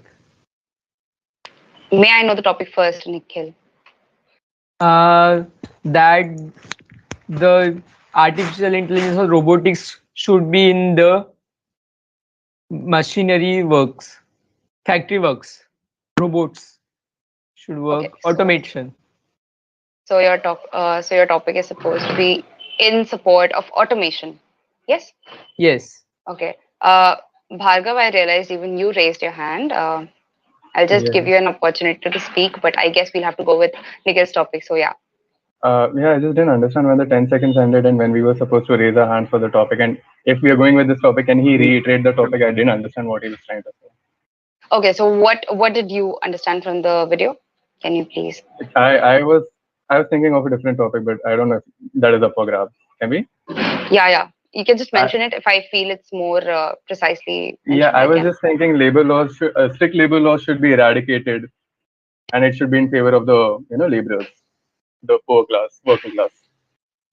Okay, so to eradicate this confusion, I would like to mention the topic from our side itself. Okay, so the topic is like human labor versus automation. Okay, so I guess Nikhil wanted to go for the topic, which means he supports automation, and I think Mukundan's team will be going against the topic. Yeah, is that clear to both the teams? So they are going with automation, and we are supporting labor laws. Yeah, Nikhil, you were supporting this, right? Yes. Yes. Yeah. So, is it clear to everyone? Yeah. Okay.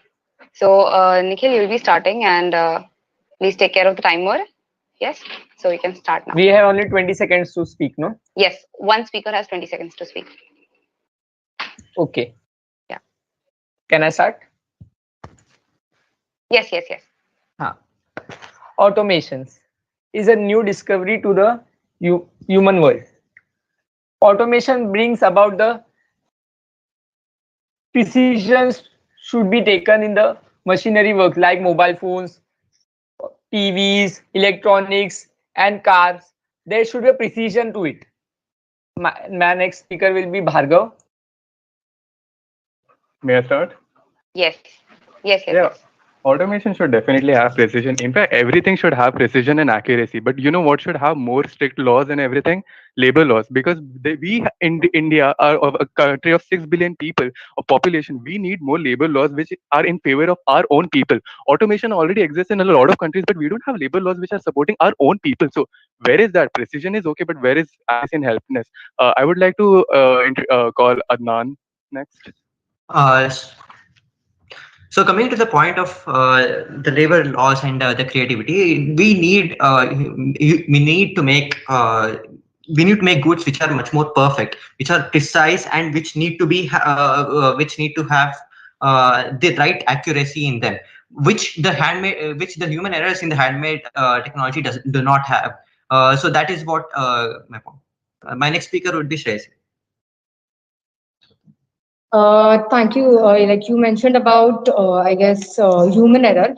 Let me come to the topic where surgeries take place. Robots, automation cannot be used over there, as you know. This like in some certain areas, humans, no one can overtake humans, because there is some knowledge that only humans can learn and can make decisions on. Robots can't. Shreyasi, your next speaker. And my next speaker is the third one. I'm so sorry, I don't remember the name. Mohammed, if I'm not wrong. Yeah, Adnan again. Yeah. So coming to the point of again what they said about humans are creative and all of that, we can still make the machines much more creative and different types of machines to achieve the same level of creativity even in that maybe. But the craft is craft, whether it comes from automation or from humans. So my next speaker would be Mukunda. Okay, so one main question that I'd like to put forward to the team that is supporting automation is that when my timer hasn't started yet. Okay, so one main question I'd like to put forward is that when you look at underdeveloped countries like India, there are laborers who don't know anything except the labor that they're doing. So when you implement automation everywhere, what are you going to do for their livelihoods? How are you going to give them jobs when you make automation implemented everywhere? They're going to lose their jobs and they won't have any livelihood. So what about that? So I'd like to nominate Nikhil. Okay.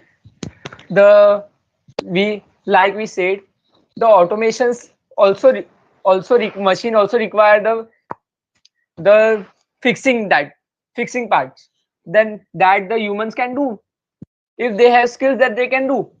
But if they don't have the skills to make a car or make a machineries, then what will they do for? Yes or no? My next speaker is Shreyasi. Okay, so machines can exactly do a lot of work, but there are certain things that cannot, done if in a certain case a machine is, not functioning well, and the certain things are going wrong. It's not going to stop because it's going on. It's just going to go on doing the work. But workers or laborers know where they are going wrong, so they'll stop. Next speaker, Shreyasi. Mohammed. Okay, Adnan. So they speak about different what about the laborers who are skilled in this. So there are others, there are engineers who are unemployed today because they don't have because of these skilled laborers as well. So now they have the opportunity to showcase their talent in the while automation technology, because as engineers can. So I would like to nominate next Bhargav. Okay, Yeah. so I think we all are literally deviating from the topic. You guys said that machinery should be implemented, and we are saying labor law should be less strict in favor of people. And there are laborers who work in the machinery equipment also. And I agree, machinery is important, but what we are talking about is the laws should be in favor of the people, so we can have a better law system. People, poor people can be benefited, and I think I would like to nominate Subramanya. He's been quiet for a very long time. Yeah. Thing is, we say labor loss is happening due to automation, but we are disintegrating that. This automation needs more labor, more beautiful minds to work on.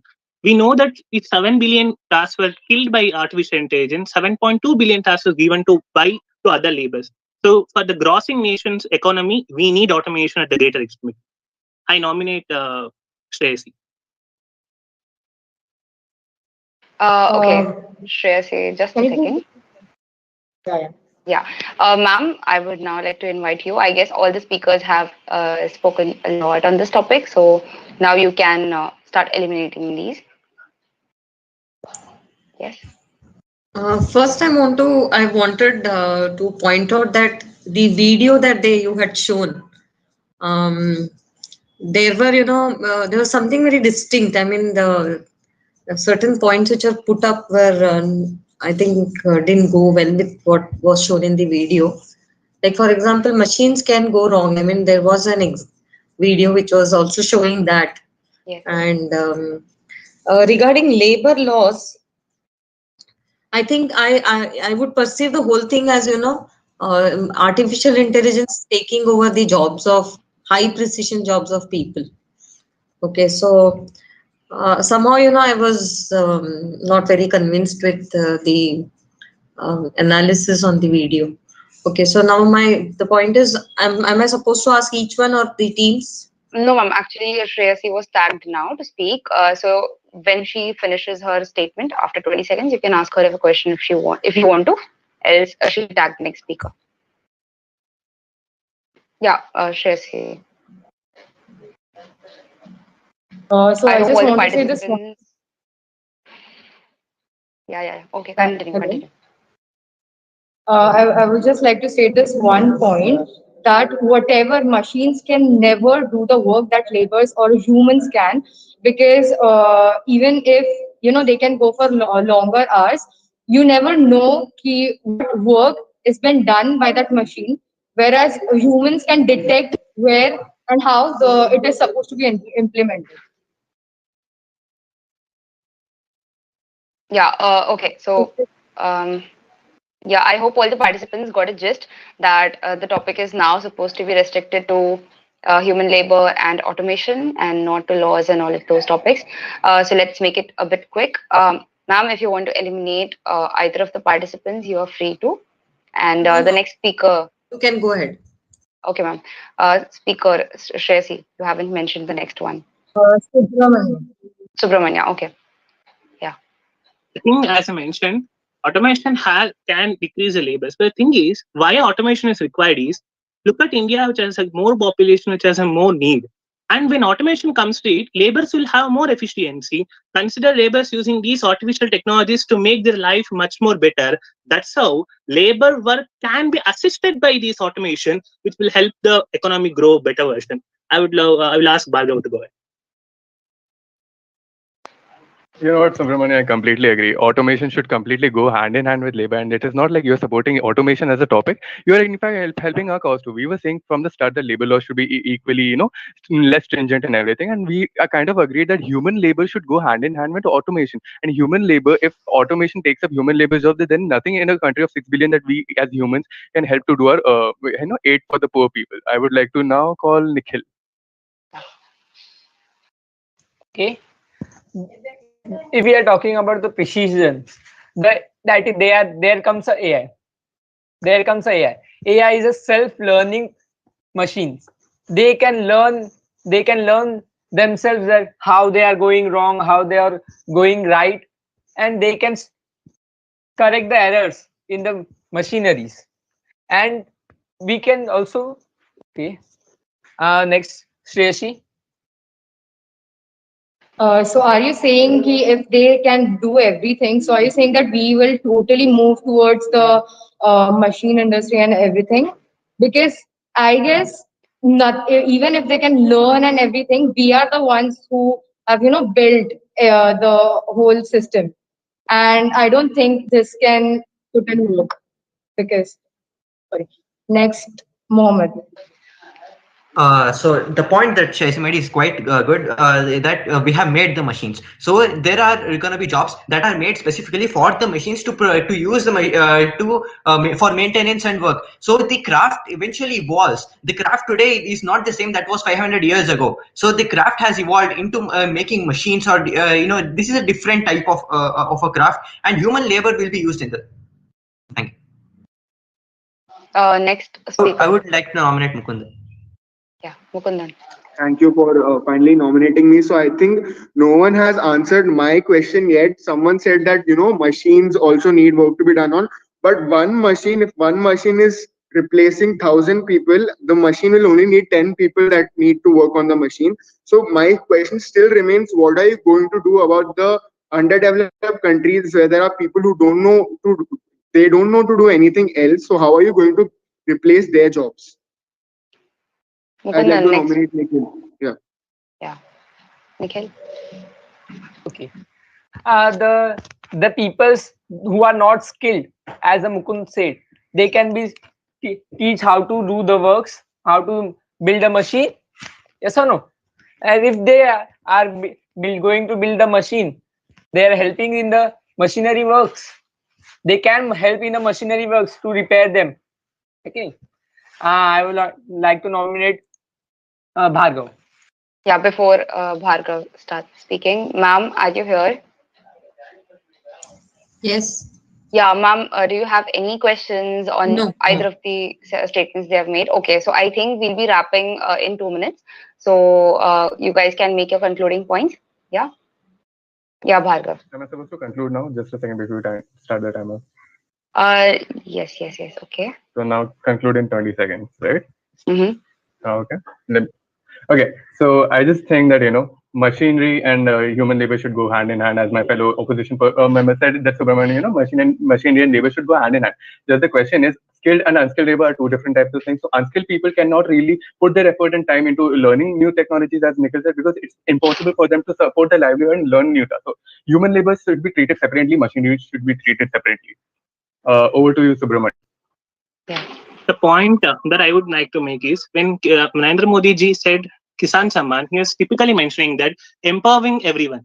How can we empower everyone? We cannot have every human people to empower, but artificial intelligence can empower in a greater extent. That's why these missions are keeping growing on with AI and smartness. So even the unskilled labor can learn the skill from the artificial intelligence and do the things with a better version.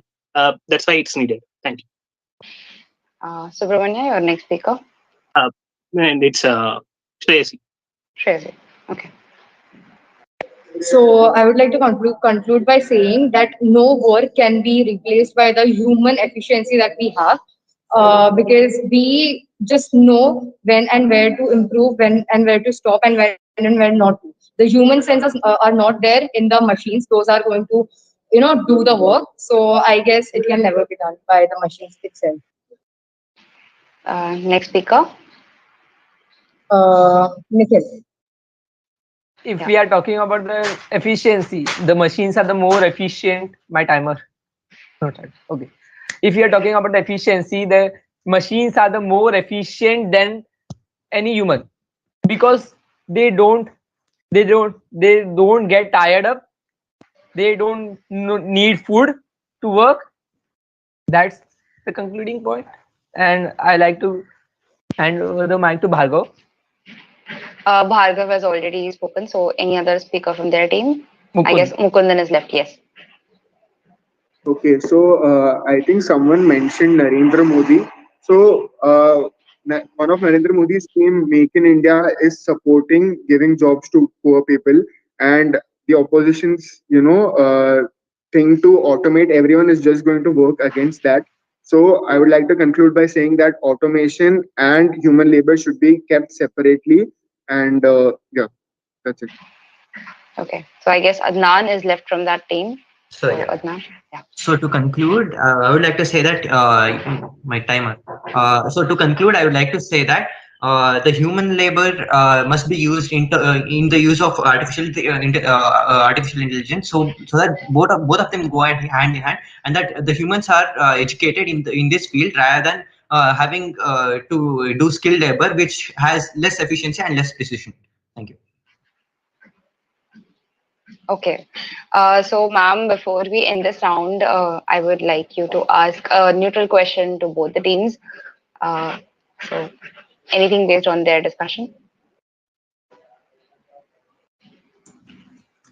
Okay, you were saying, my statement is that we always we talk about labor being replaced by artificial intelligence. I would put it like, the labor community upskills themselves.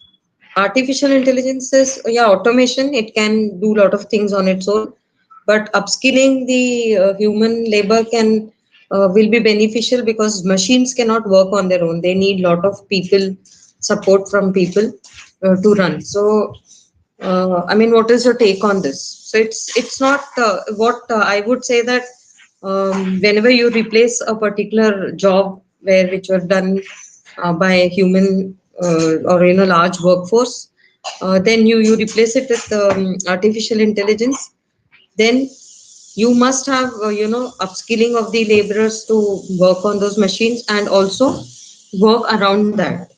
So what is your take on this? Why should we have replacement or something where the people have to suffer? So how do you think we can work on this? Yeah. So, Bhargav will be speaking first. Yeah, so ma'am, we were literally saying the same thing, machinery should, artificial intelligence as a fact, it should not replace human labor. And we were saying the same thing, artificial intelligence, we all know it's the future. AI and ML is literally booming right now. Everything like Salesforce and cloud products, everything is going hand in hand. But when you say, ma'am, that, artificial intelligence is replacing human labor, we are not with that stand. We believe that artificial intelligence, machinery and everything should not replace the jobs. In fact, human labor should be centered around artificial intelligence and machinery and such kind of jobs. Precision in machinery and accuracy in artificial intelligence is helpful, but it can be only be helpful when there is a supervision of human labor. We humans create artificial intelligence. How can you eradicate human labor, right? So that should go hand in hand, but it should be treated separately. Is what we are trying to say. Okay. Nikhil, you can go next. Yes, the artificial intelligence and the people can watch over the artificial intelligence or machines, so that there is a new jobs opportunities created by it. The new job opportunities created by the artificial intelligence, so they can watch, people can watch over them. That's your point. Yeah. Okay. Adnan, you are supposed to go next. Yeah, so ma'am talks about replacing it with different skilled labor, different unskilled labors. So what we are replacing it with is that even for the machineries, we have different people who need to operate all of this and also the maintenance. So we are providing the jobs to the educated people who have the skill to operate these machines, because we need the efficiency, we need the end product. That is what the main requirement is over here. So that is what we are trying to say. We need human labor, but it is for a different purpose. We don't have to have an unskilled labor. Instead, educate them and help in automation, because that is the future right now, because we need to compete with the other countries in terms of in terms of the output. Okay. Subramanya, can you go next? Yeah, the point is, as ma'am said, we don't need to replace everything. Replacement may not be the perfect policy. The thing is, once we are able to go with the artificial intelligence, the base thing what happens is it will reduce the risk of life. We know Bhopal accident, we know different industrial accident what happened. These machineries can reduce that. At the same time, if small scale industry people have the addition of artificial intelligence, they can boom up their business, they can boom up their life. What if a chai wala can have an automatic chai maker which will reduce a task and he can concentrate on expanding his economy? In this way, I think both should go in hand. We need artificial intelligence. It should not replace. Instead, it should make the replication of the power, and it should enhance its efficiency towards the task that will make the country the better in its every term, I'd say.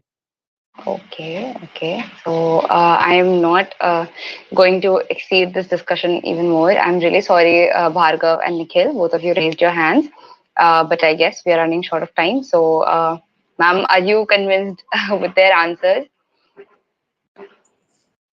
Kind of. Okay, fine. Yes. So, guys, that's a wrap. Okay.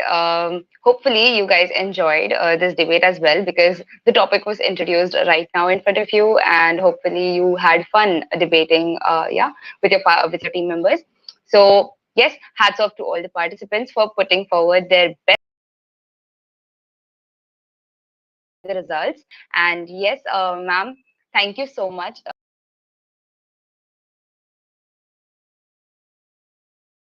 Really not easy, and but I think they managed it really well.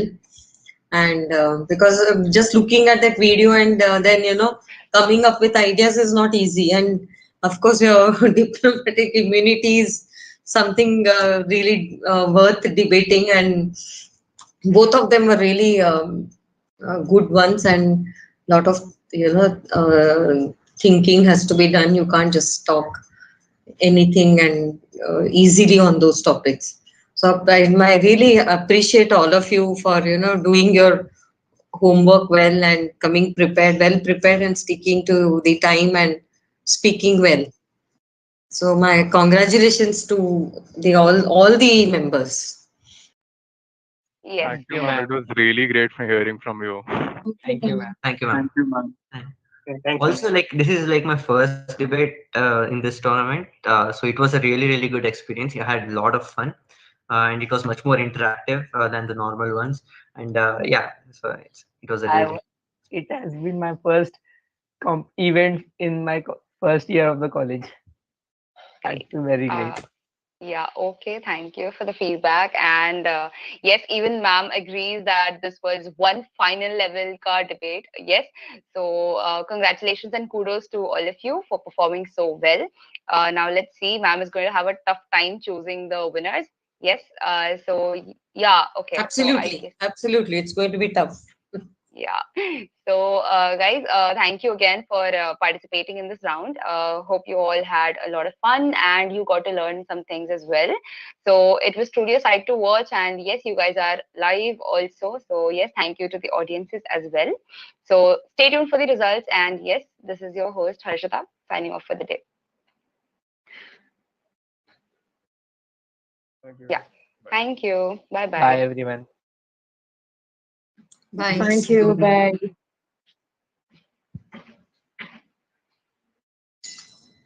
And Harshita, very